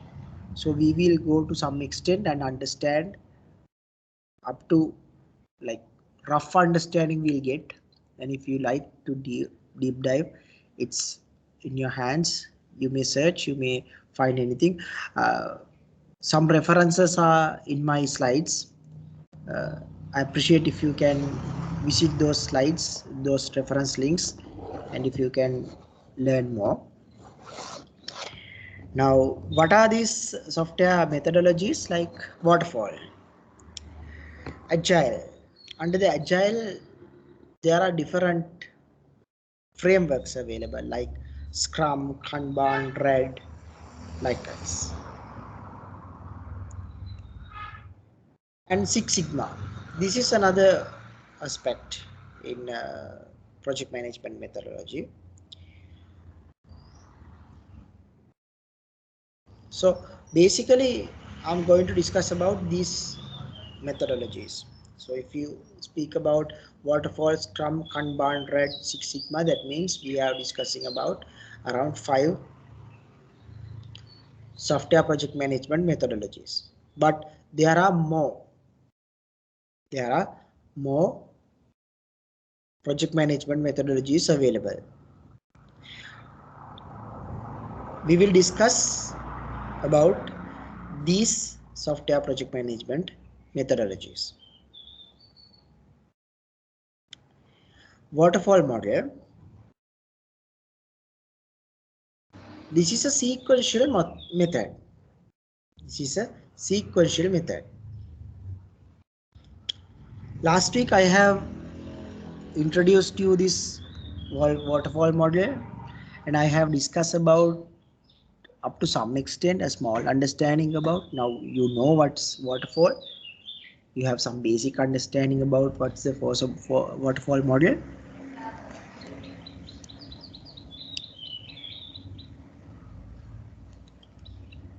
And these are the steps related to waterfall model: requirements, design, implementation, verification, maintenance. There are different stages available, different descriptions available from the initial introduction to today world. There are a lot of modifications happen to this waterfall model, but roughly this is the phase that we are collecting the requirements. It might be an interview, it might be a questionnaire, it might be some kind of observation mechanism to grab the requirements. This is the requirements gathering phase or getting requirements. Then this is the design phase. Design phase means the requirements are converting into an asset. Usually in the design phase, we are having some sort of diagrams, designs, design architects, architectural designs. Likewise, we have to create sometimes user interface designs. At this phase, we have not coded. No programming is involved in here. Under this case, there might be use case diagram, it might be ER diagram, it might be class diagram, or it might be activity diagram. Likewise, different aspects of the software is visualized in here under the design phase. Once we complete design phase, we move to the implementation phase, which is the source coding and testing. Especially like verification also here. Implementation mainly focusing on source code, like test the programming using a suitable programming language and suitable database language. We have to implement the software. In here we have an digital asset to show to the environment. This is the software that we have developed. And under the verification, we are confirming this is the actual requirement of the customer that mentioned to us. This is the actual requirement mentioned by the customer. This is the verification. And here the maintenance part. Now, any given software would not stop. Any given software would not stop. It's like extending. It's extending each and every time due to the customer requirements, different management requirements, different technical requirements. Everything affects for here. So this is the maintenance phase to maintain the software properly. So under the maintenance, we might get real world user requirements and we'll implement those things. Sometimes it might be like different bugs found in the system. So we have to fix those requirements, fix those bugs. Then we have to implement a new solution. Likewise, we have to develop or continuously we have to move our system towards the success end. That's the maintenance component. Now, if we discuss about a little bit of this waterfall model further, this is very rich method, because if there's something gone wrong, that means you might face for huge problem. You might face for a huge problem. So the best solution, so the best thing that we can find is clear the requirements well, 100%, or at least up to 90%. Our requirements are very clear. Our requirements are very clear. Because if an issue find in any phase after the design, especially like implementation and verification, that means like high cost, because we have to go to here back again to the requirements and come to here again to the verification.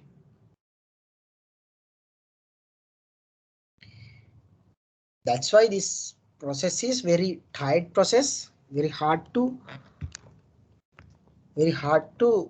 maintenance if our requirements are changing rapidly. If our requirements are changing rapidly, this is not the best fit.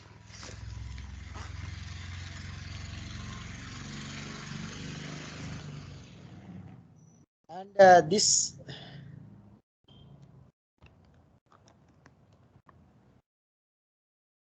solution, this model was proposed by Winston R. Ross. So he's the founder of this model. He introduced this.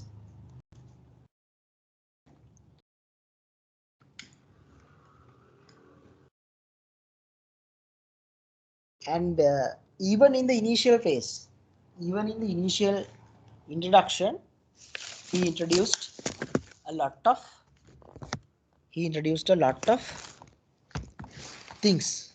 He introduced a lot of ideas related to this waterfall model. I have added the original document in this PowerPoint slide, so please go through that document. It's really interesting how he has described this waterfall model. And sometimes if you refer a website, how much it's deviated from the original design, you can understand it well. Next we will go to Agile. As I initially told, Agile is mainly focusing on rapid business changes. Now currently the situation is like the requirements are changing very fast. After a few months, the requirements can be totally changed. After a few months, the requirements can be totally changed. So it's a problem. If we are trying to solve the problem entirely and hand over the solution, the entire solution to the business environment is changed, then the business would reject our software solution. The system would be rejected. To avoid that, these agile methodologies are available. Under this agile methodology, we wish to discuss about mainly Scrum, Kanban, and RAD. RAD is actually a rapid application development. We will discuss that also in deeply. And under the agile context, release the product easily and regularly. Now the problem is like, if we discuss about this problem phrase, now our project is started 2010. Our project is started, and we are planning to deliver it on 2020. For this 10 years, there might be requirements changed, new technologies arrived. Likewise, different things was happened. Even some versions, Angular 1.x2 totally changed to another version. Python 2.2 changed to something. JavaScript changed. Lot of things has changed. Even if we are delivering more later, there might be another problem. If we develop this product for 10 years and delivery means a problem, what we can do is we can regularly and easily we are delivering the product. How? We are delivering small components.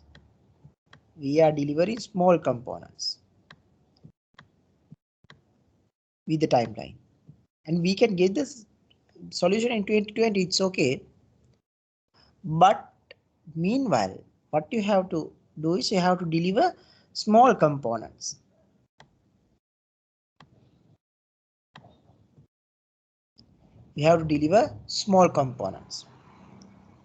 Then in any case, think this component contains a problem, then they can go back and fix it very easily.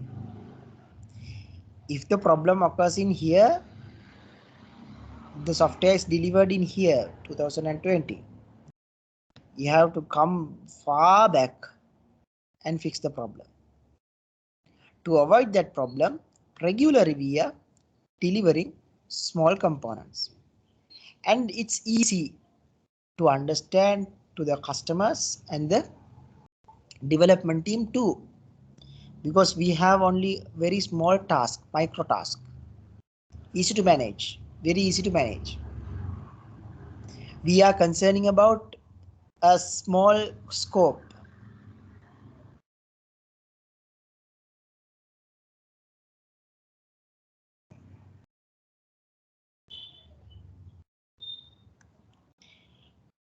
Now under the Agile, first I would like to introduce Scrum.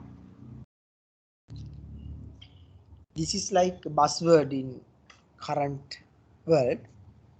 Scrum. Scrum contains sprints, and it has roles like product owner, scrum master, development team. I'll discuss about this sprint a little bit later in a separate slide. We will start with the discussion with these roles. Now Scrum, in this framework, there are 3 roles. The first role is product owner. Product owner defines the features and the requirements. Now this is the person who is responsible to define the features and the requirements. What are the requirements that I want to deliver within this sprint? What are the features that you should export in this sprint? And accept and reject the changes.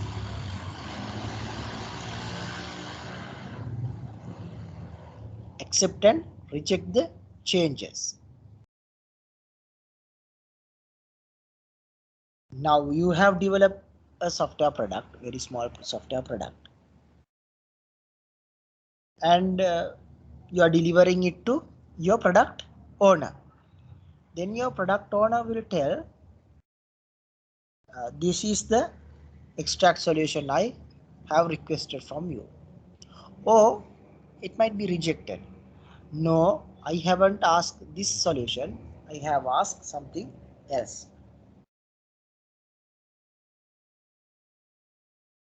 I have asked something else. That's the responsibility of this product owner. The next one is Scrum Master. Scrum Master. There are Scrum Masters available in here now. Who is this Scrum Master and what's his responsibility? Scrum Master is responsible for product. He is the role of project manager, but it's not the project manager. He's not the project manager. He's a Scrum Master. Those two are two different roles, but for current perspective, now you have understanding about a project manager. Now Scrum Master is likewise uh, a person who is responsible for the entire team, for the entire delivery. Delivery means the software product. Scrum Master is a responsible person for the developers,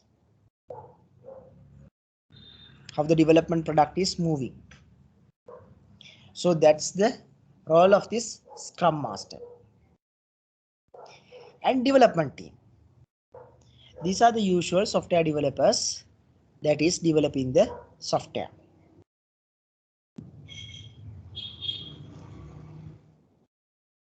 Under the Scrum, there are mainly 3 documents producing. First one is product backlog. This is a priority list. The entire product is described in here under the prioritized way. Usually this is a user story. What's a user story is a functional requirement with the user role. A functional requirement with the user role. I will give an example. An administrator needs to create a file upload to the ABC server. So the job role is administrator. The system should support for the system administrator. What is the functional requirement in here? Upload the document. That's a user story. There might be non-functional requirements too under these user stories, but usually it's like usual situation is like 99%. It's a functional requirement, a user story. Then the sprint backlog. We will discuss this thing well. Current status of the sprint. First of all, we have to understand about this sprint. Then we will come to this current state of this sprint and the burnout chart. Focus plan and the actual plan. Now, under this burnout chart, we have to represent what is our plan and what is the actual status in current.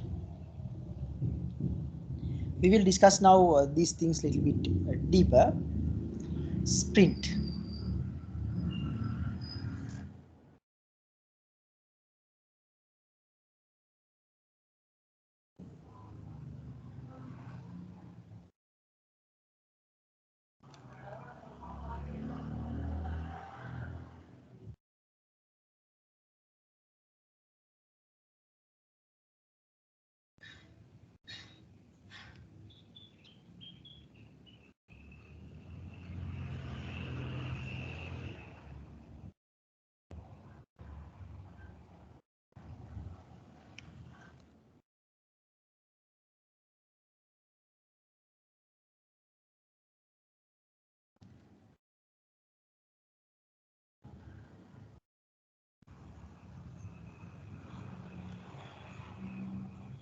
Sorry for the interruption.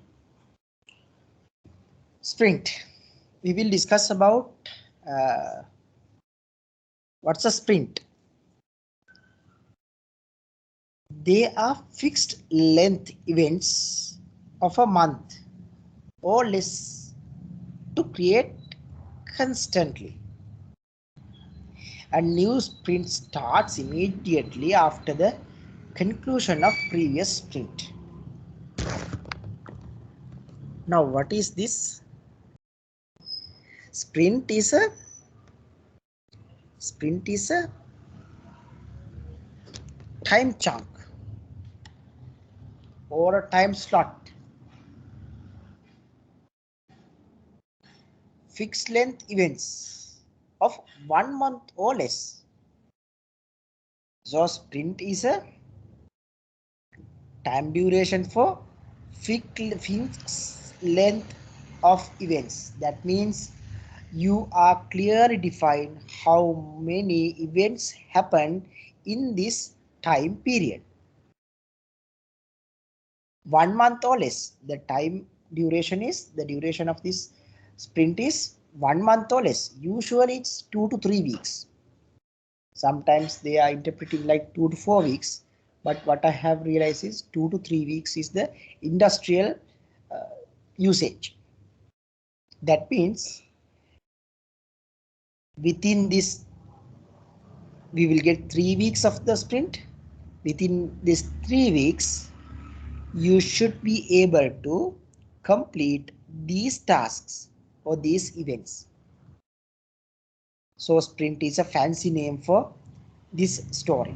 Or you have a limited time with a limited scope. It's a sprint. Your limited time is 1 month or less. Your scope is fixed length of events. It might be create a login. For these 3 months, 3 weeks, for these 3 weeks, we are going to develop a login. Under this login system, we have username and password as well as OTP code. Then we are focusing on these things. That's it. At the end of the sprint, we are delivering a login to the system.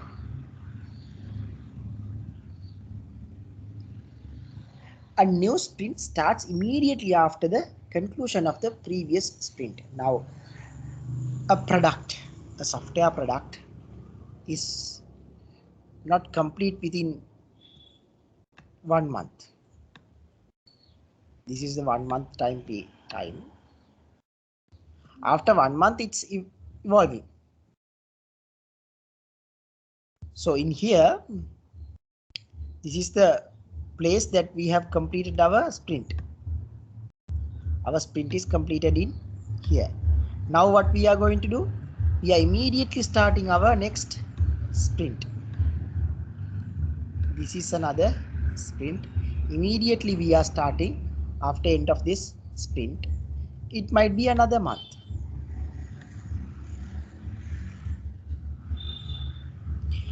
In this sprint, we have delivered a login.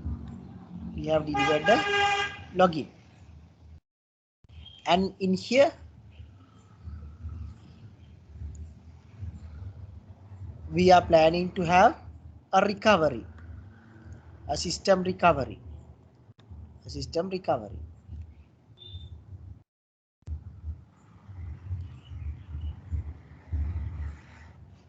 Now this sprint, at the end of the sprint, there's an achievable output.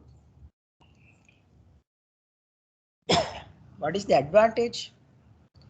Now unfortunately think while in this month this requirement is changed. It's okay, we can stop our sprint in here. Think it's our requirement is changed in week of like 15th of day. We'll get second week our requirement is changed.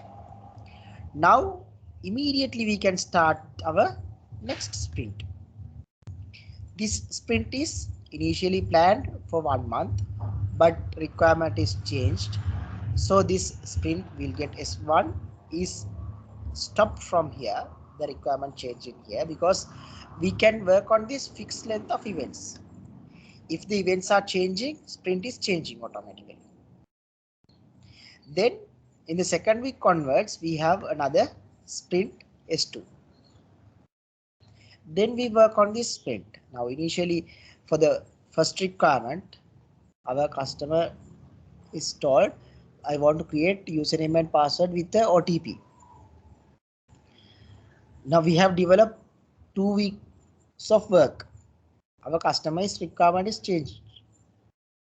I don't want to create a username and password with OTP. Instead of create a fingerprint based system. Now the requirement is changed. The initial requirement was planned here to complete within 1 month. Now the requirement is changed. So we can't go back, right? We can't go travel back to the time and start from here.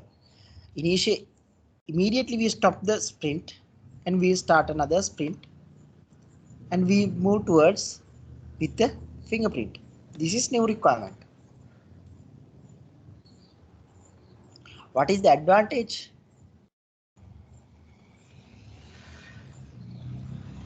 From the business perspective, we are from the software developers. We are getting huge benefit because we can build for this 2 weeks, though there's no any output. It's not our fault. It's the fault of our uh, customer, or it's not the fault of our customer. It's the requirement of our customer. Neither way. We have done our work. We have done some sort of effort. So we can bill for that. We can take money for these 2 weeks. And we can start again and we can give another delivery date.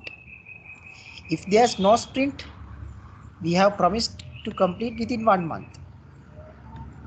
Then our customer modify the requirement within 2 weeks. Then the new requirement should complete within these 2 weeks. It's another risk. Since we are using sprints, we can inform to the customer our previous sprint is completed. Now think it's Jan 1st. Jan 1st onwards, Jan 30th is the sprint. Here it's 14th. Now you can inform to your customer, sorry, we are starting our sprint on 14th of Jan. So your product will delivery on 14th of February.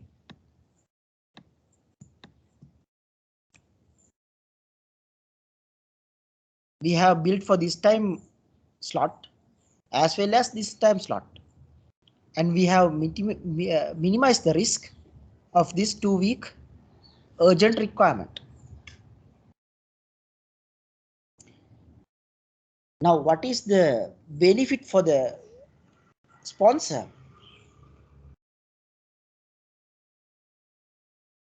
Or the product owner? Product owner is the person who is giving the requirement for us or providing the requirement for us. What is the advantage of the customer?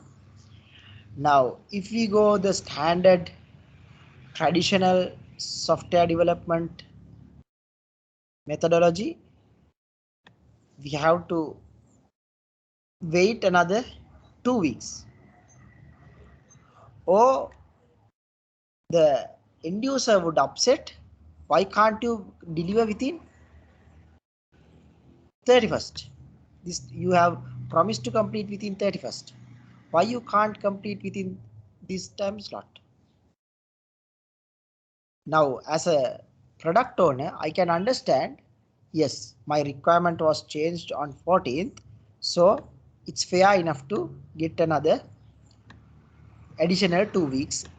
So you can start, you don't want to stop from 31st, you can extend the task up to 14th. It's very valuable for me. I'm not upset because it was clearly informed to me.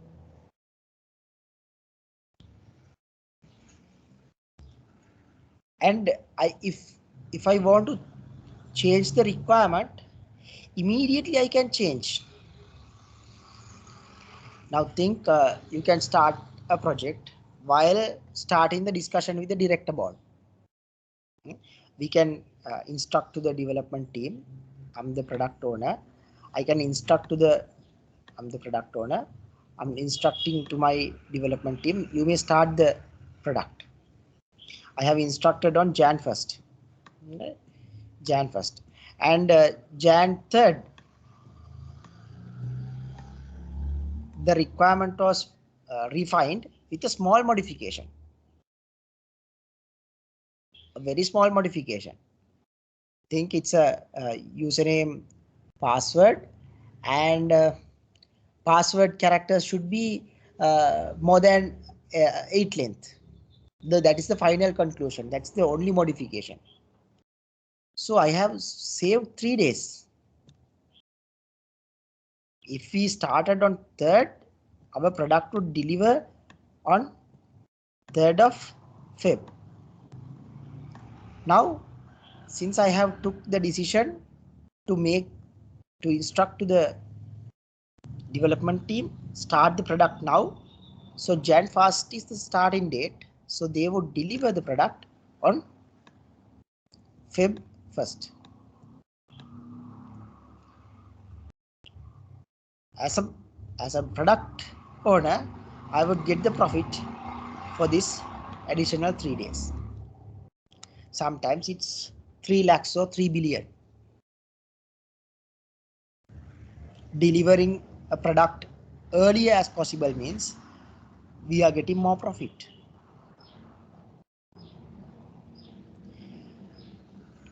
Likewise, there are a lot of advantages for both sides by introducing this sprint. But make sure sprint is not messing up the projects. Currently, I have heard lot of software companies, they have started this sprint style delivery and requirements changed in here. Requirement was changed like around 2 weeks, the usual scenario, 2 weeks.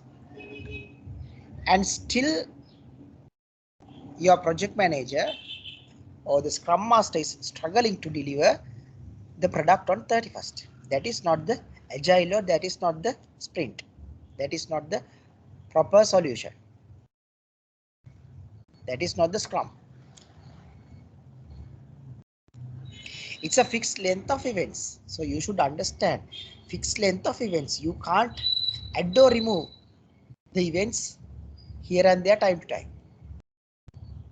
If it is changed, immediately stop and immediately start the next sprint. That's the proper solution.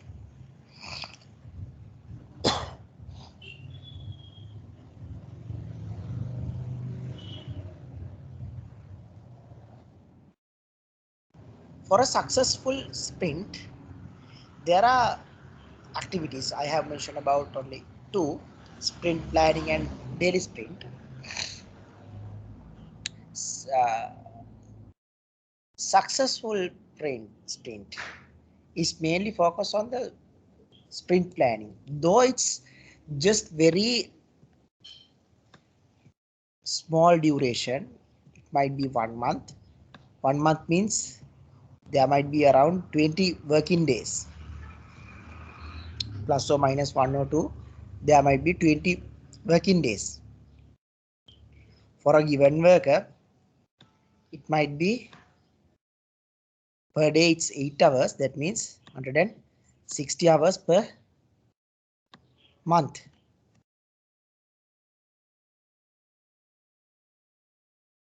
Man hours only 160. Though it's very small man hours, we have to plan it well. What are the highest requirements? How these leaves are planned? What are the problems we can occur? What are the non-technologies? What are the non-bugs? What are the non-issues? How to deliver these dates? What are the planned leaves? What are the planned leaves? What are the unplanned leaves? There might be unplanned leaves. Likewise, everything we have to plan properly. If it is Jan 1st, immediately we have start the sprint. Then immediately we plan the 31st. What is the output on 31st? And daily sprint.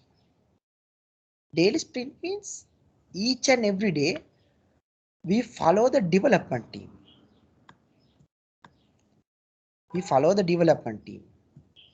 We usually, like, if you have heard like a word like daily scrum or stand-up meeting, probably you have heard this. Usually a given slot, it might be early in the morning 9, sometimes it might be 11, sometimes it might 1 p.m.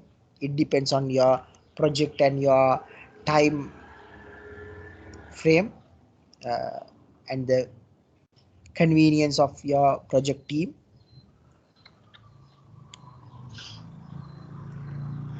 Any given time, it's a fixed time.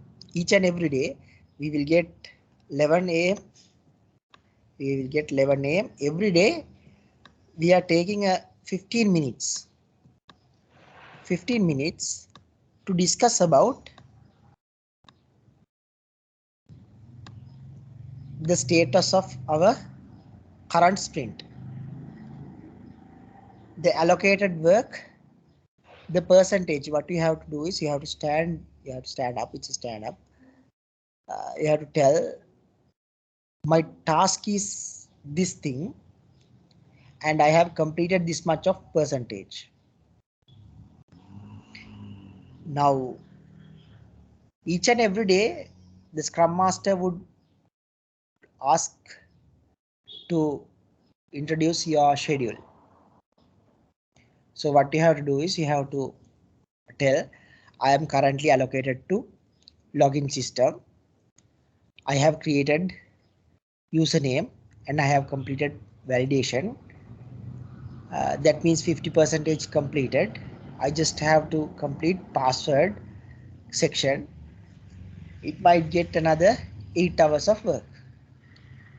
Rough estimation is more than enough. Then the other one would state, this is the state of myself. Likewise, you can perform a daily sprint.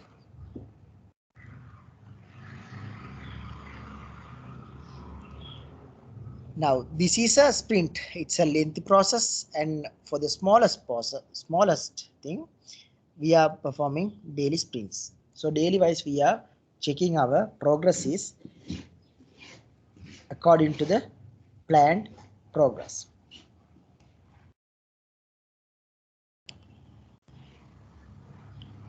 Now the sprint backlog. What is this sprint backlog means? We are keeping a log. The forecasted work. This is the forecasted. It's like we want to spend 5 days to complete this task. And this is the task that we have to do. These are the tasks that we have to do. For this task, we want 3 days. These tasks are the we are planning to do. This is the sprint backlog. And these are the tasks that in progress. Sometimes you have heard VIP, VIP, work in progress. These are the progress. These are the current activities. These are the pending activities we have to do. These are the current activities the development team is working on. Development team is focusing on work in progress. And these are the tasks that we have completed. Every day, the Scrum Master would modify this backlog according to the development team's comment. Think a given task is completed. Now someone is allocated for this task and someone is state it's 100% completed. Now this can be removed from the in progress and we can move it into done.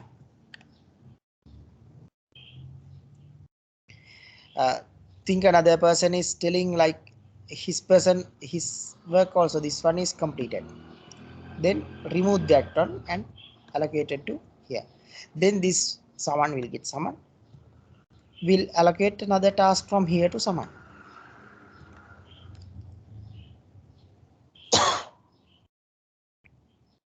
Sprint backlog means the tasks that we have to completed within this sprint. You know what is a sprint now? Sprint is this period, 1 month of period with the limited work or limited task. So we want to see where we are, what are the things that we have to complete.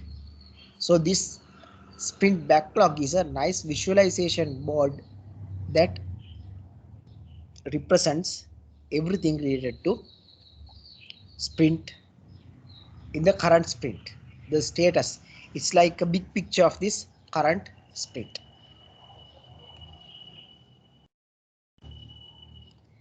Then the product backlog. The product backlog means it represents the entire product and the different sprints with the requirements. Now this is the highest requirement, the most urgent requirement. The most urgent requirement is in here. So the first sprint is working on these requirements to completing these requirements. And think this is the plan at the sprint 1. This is the planned requirement, the highest, the top prioritized requirement in here. Now after delivering this sprint,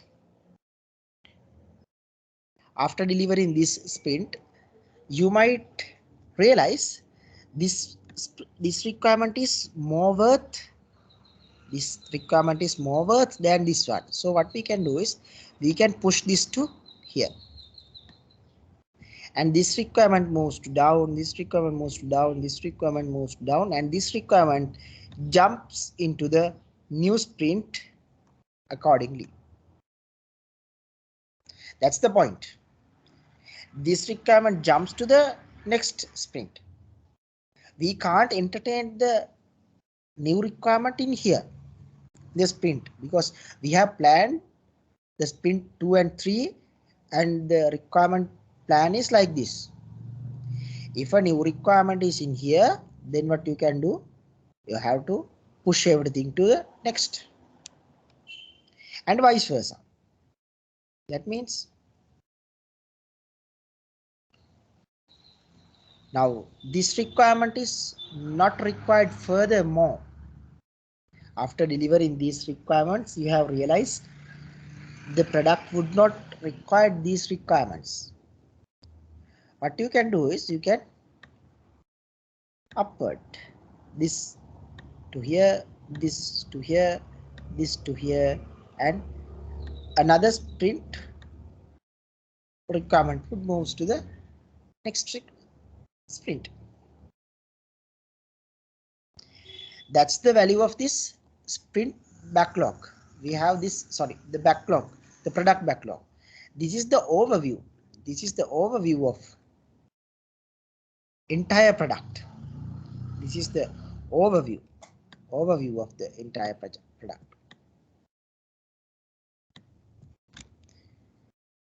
As a bird's eye view, after completing these tasks, your product is fully functioning. But in here, your core customers would be happy, because if you are starting a new product, no one would join with you at the first level. You can't find 1 billion your user base in the first week. It's really hard. Business needs some times to grow, to populate your business. So meanwhile, you can start your initial, the urgent, most valuable functions in here. Then you can deliver step by step with the requirements. Then up to once that your product is fully completed, there might be 1 million customer base or 1 billion customer base at this point. If you move towards the traditional way, and if you do not deliver anything in these days and wait until here, this is your starting point. This is the date that you are starting your product. It's fully functioning, of course. Think it's fully functioning, perfect. But your business starts in that date. Think this is 6 months for the entire product. For a given month, think if you have earned 1 million, you have earned almost 6 millions for these 6 months. It's a profitable business, right? It's a profitable business. Management perspective, you will get a good credit. But make sure to have this product backlog properly.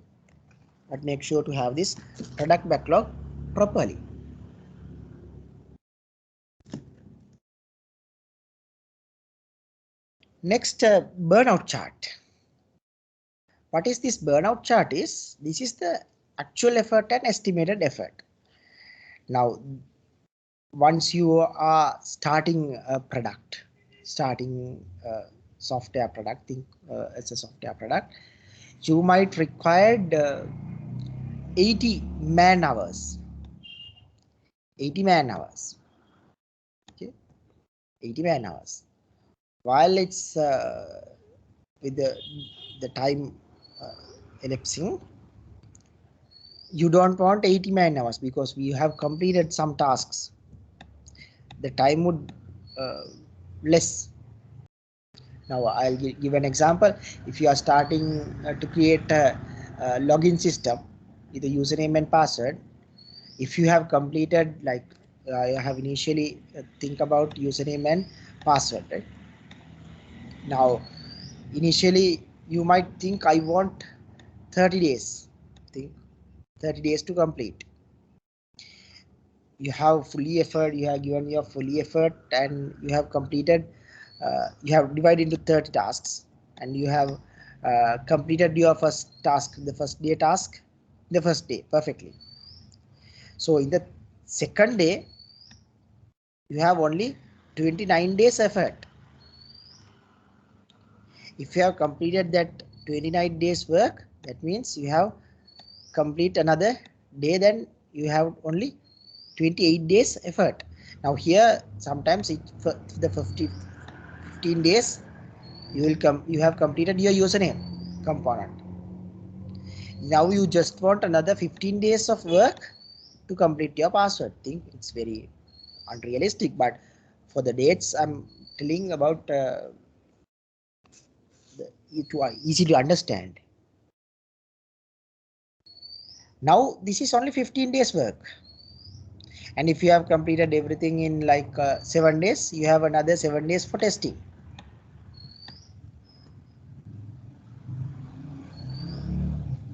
Or if you complete these things within 29 days, you have 1 day remaining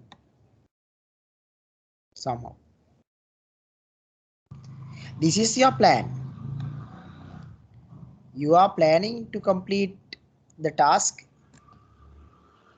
by 80 days, 70 and 60 likewise. But once it comes to actual, this line, this might be not the exact same angle and same line. It might differ time to time, project to project, resource to resource.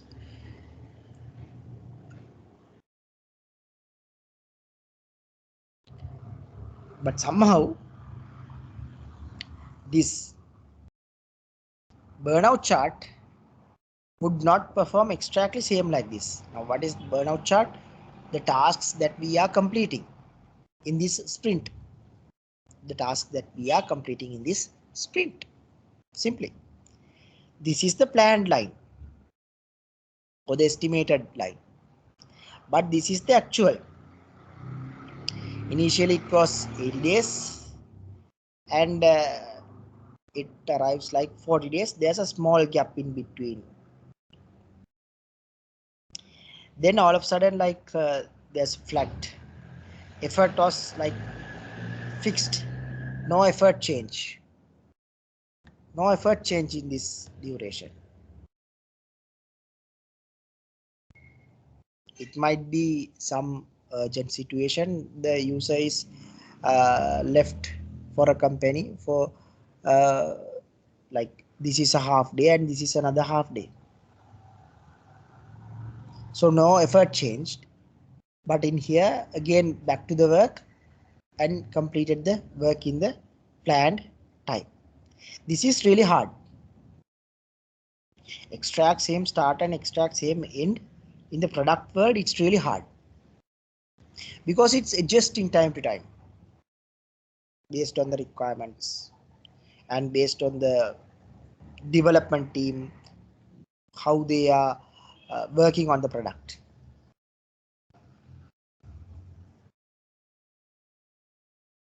Somehow what you have to understand is burnout chart is a chart that representing your task, the overall, the estimated time or the estimated effort and the actual effort. You should know how much your effort it is estimated and it should be completed. Now this should be realistic.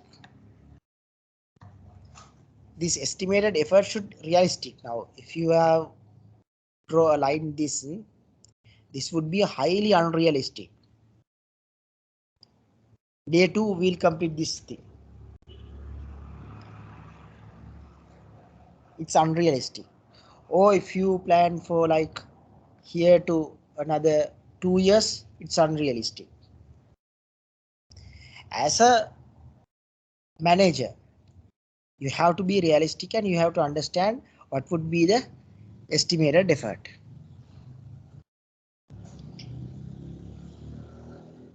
I will give a small verb for you. Today you plan your working time.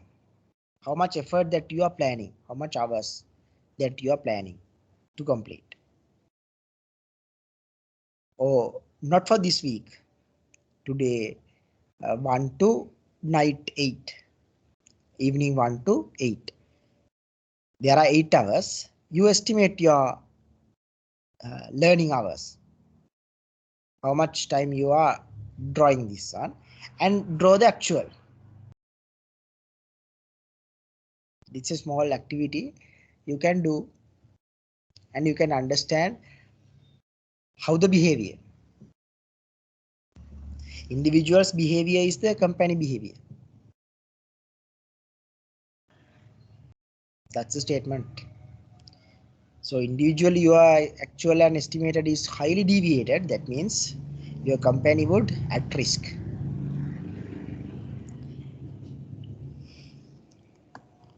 Right. That's all about this burnout charts. Then I would like to summarize the entire story of this Scrum. Initially, there's a product backlog. That means this is the product that you are going, the master plan. For next 2 years, we are trying to complete these things with these functions. And sprint planning, you are planning to complete this backlog, divide it by dividing into planned activities. Then there's a sprint backlog. You have columns to visualize the behavior, what are the things that you have to do, and what are the things in work in progress, and what are the completed tasks. For a given sprint, you might have 1 to 3 weeks and it might be a daily scrum. So each and every day you will describe. Once your sprint is completed, there's a product that you can output. Now, once product is completed, as I initially told, a sprint should start immediately after the next sprint. Sorry, before the once sprint is completed, immediately you have to start your next sprint. This is a sprint review. What are the learned lessons? What are the problems we faced? Each and every 2 weeks, you may able to discuss about these things, or each and every 4 weeks, simply end of the sprint. It's a repeat workflow for each sprint. You will repeat the same thing, planning to respect, back to here, back to here, back to here, and you will grab one to here, then cycle, grab to here, then cycle, grab another one, cycle. Likewise you will do. Now think there's a modification, still it's okay.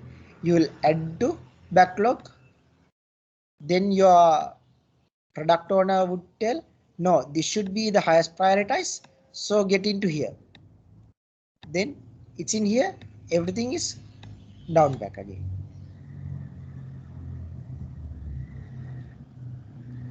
This is not a very comprehensive subject, it's very easy, and I think now you are clear about, or at least some rough understanding about, this Scrum framework. Kanban. Kanban is a Japanese word actually, that's mainly focusing on workflow management or the flow management system. In here we have like very simple things. Kanban is something like best fit whenever our product is limited scoped product, or our sponsor is under limited resources, or financially not too much rich. At that case, Kanban is the best fit. Not only that, but also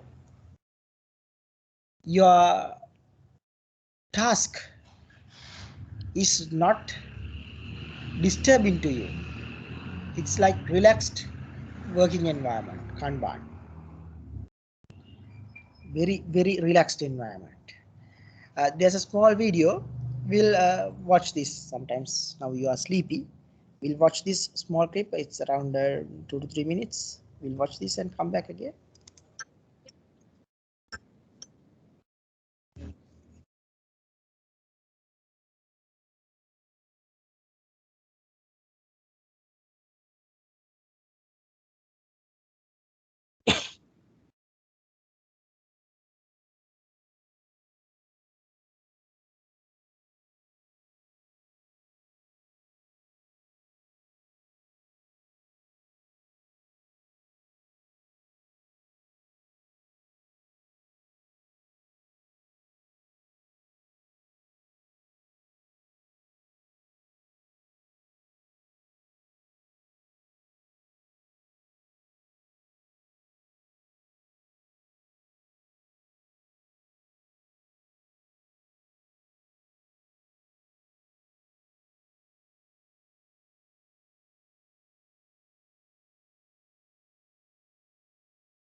Right.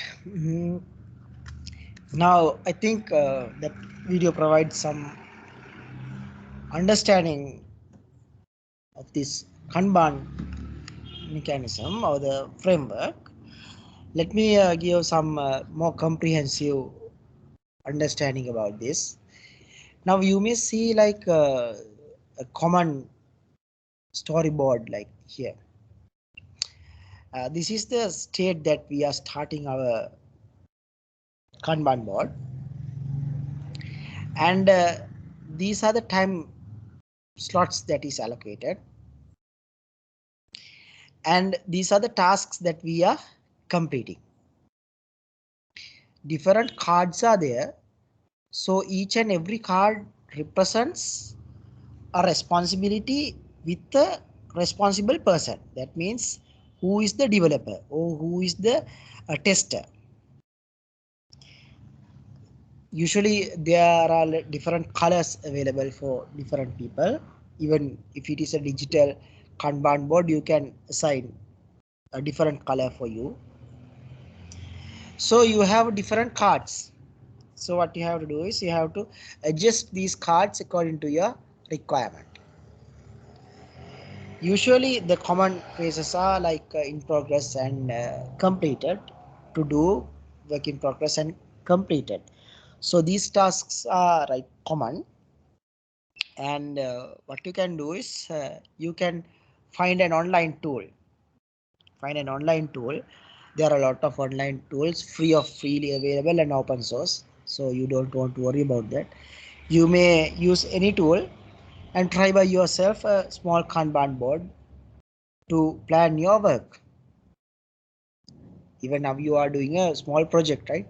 You're finally a project or some another project.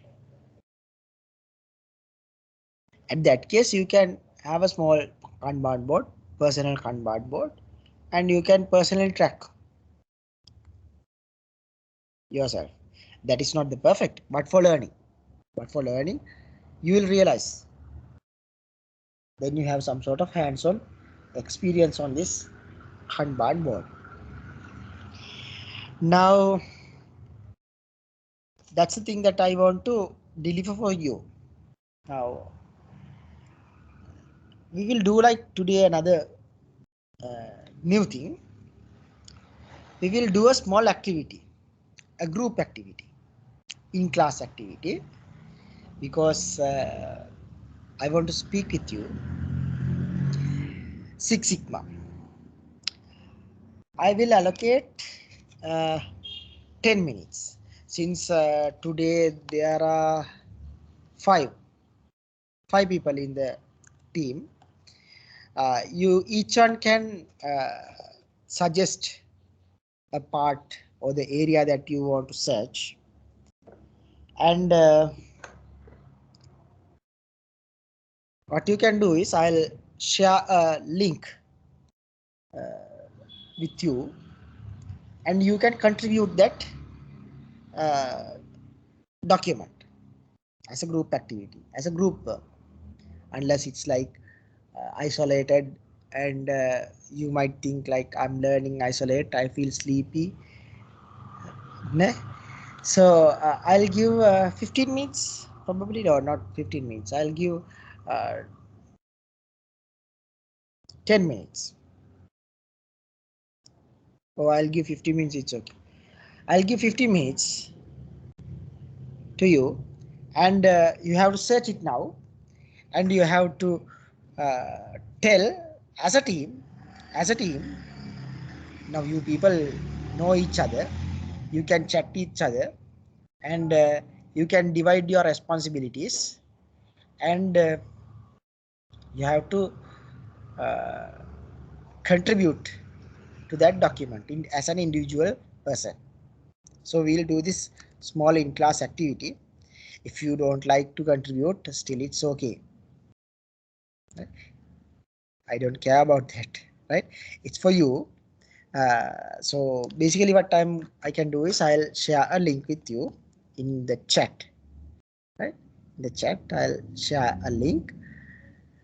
What you can do is you can contribute to that document. That document is related to Six Sigma. One can discuss about what is Six Sigma. Someone can tell what are the advantages, what are the disadvantages, what are the different belts in Six Sigma. Likewise, you have to search it now, and I'll give like around 10 minutes, 10 to 15 minutes, not too much, because we have to wrap up the session. So I'll give 10 minutes for you. As a team, you discuss what you are going to, unless everyone will tell what is Six Sigma. To avoid that, each and have to discuss. You as a team, as a your team, as an individual team, you can share your final uh, findings in this document. Okay, do you like or you don't like, or shall we try? At least we'll try, right, as a group work, because this is project management is group work, so it's not a individual task. You have to work with others, and you have to uh, join with the team, unless it might be a little bit boring. Okay, you may start. I'll share a link within next minute.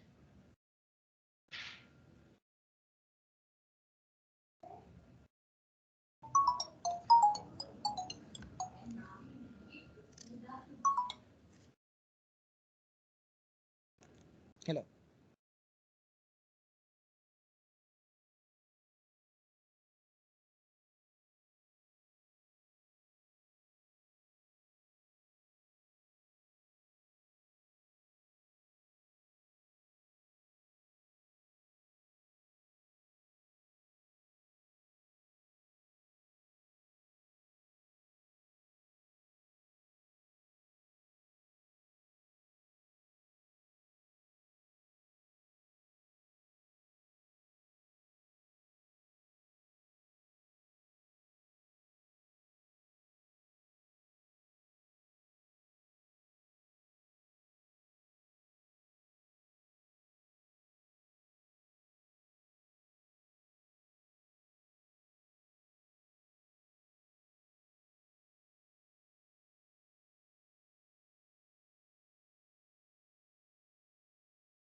I have shared a small Google Doc, so you can start writing in that document as a team. As a team, you can contribute the findings of your Six Sigma. What are the things that you have find in here?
Okay, as a help, I have started with the introduction.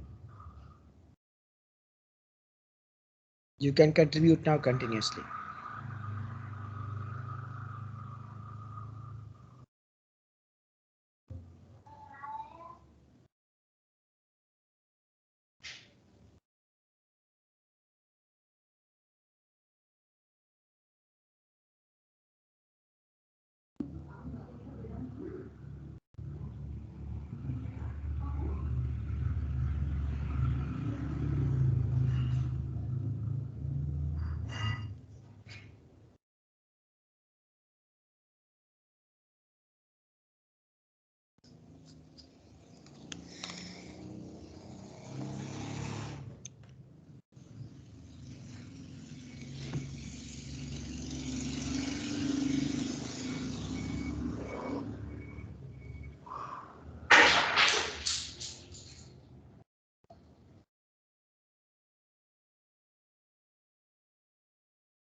So this link is just for you, and I don't want your identity. You can anonymously contribute to the document even if you like. I can see one is contributing. Really appreciate. Others also can contribute, please.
Thank you for the student who contributed for the document.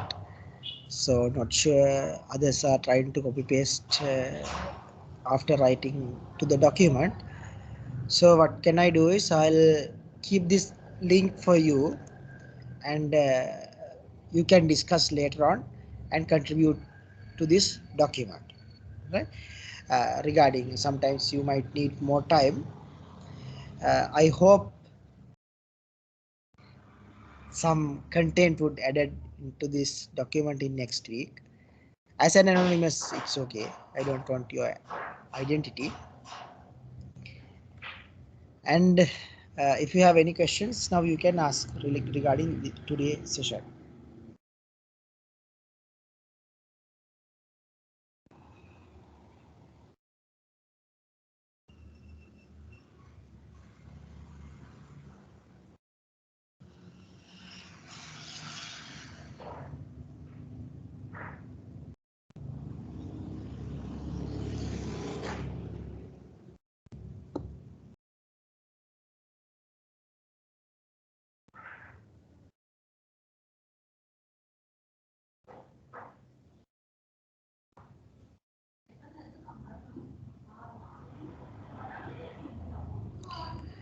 Okay, then thank you for today, that joining for the today session, and we will meet on next week 8:30 a.m. for next session. This software project management methodologies will discuss little bit further under the context of RED in next week, and we will move towards. And thank you. If you have any questions, still I'm here. You can ask any question as an individual person, or you can leave the call now. Thank you, everyone. Thank you, sir. Welcome.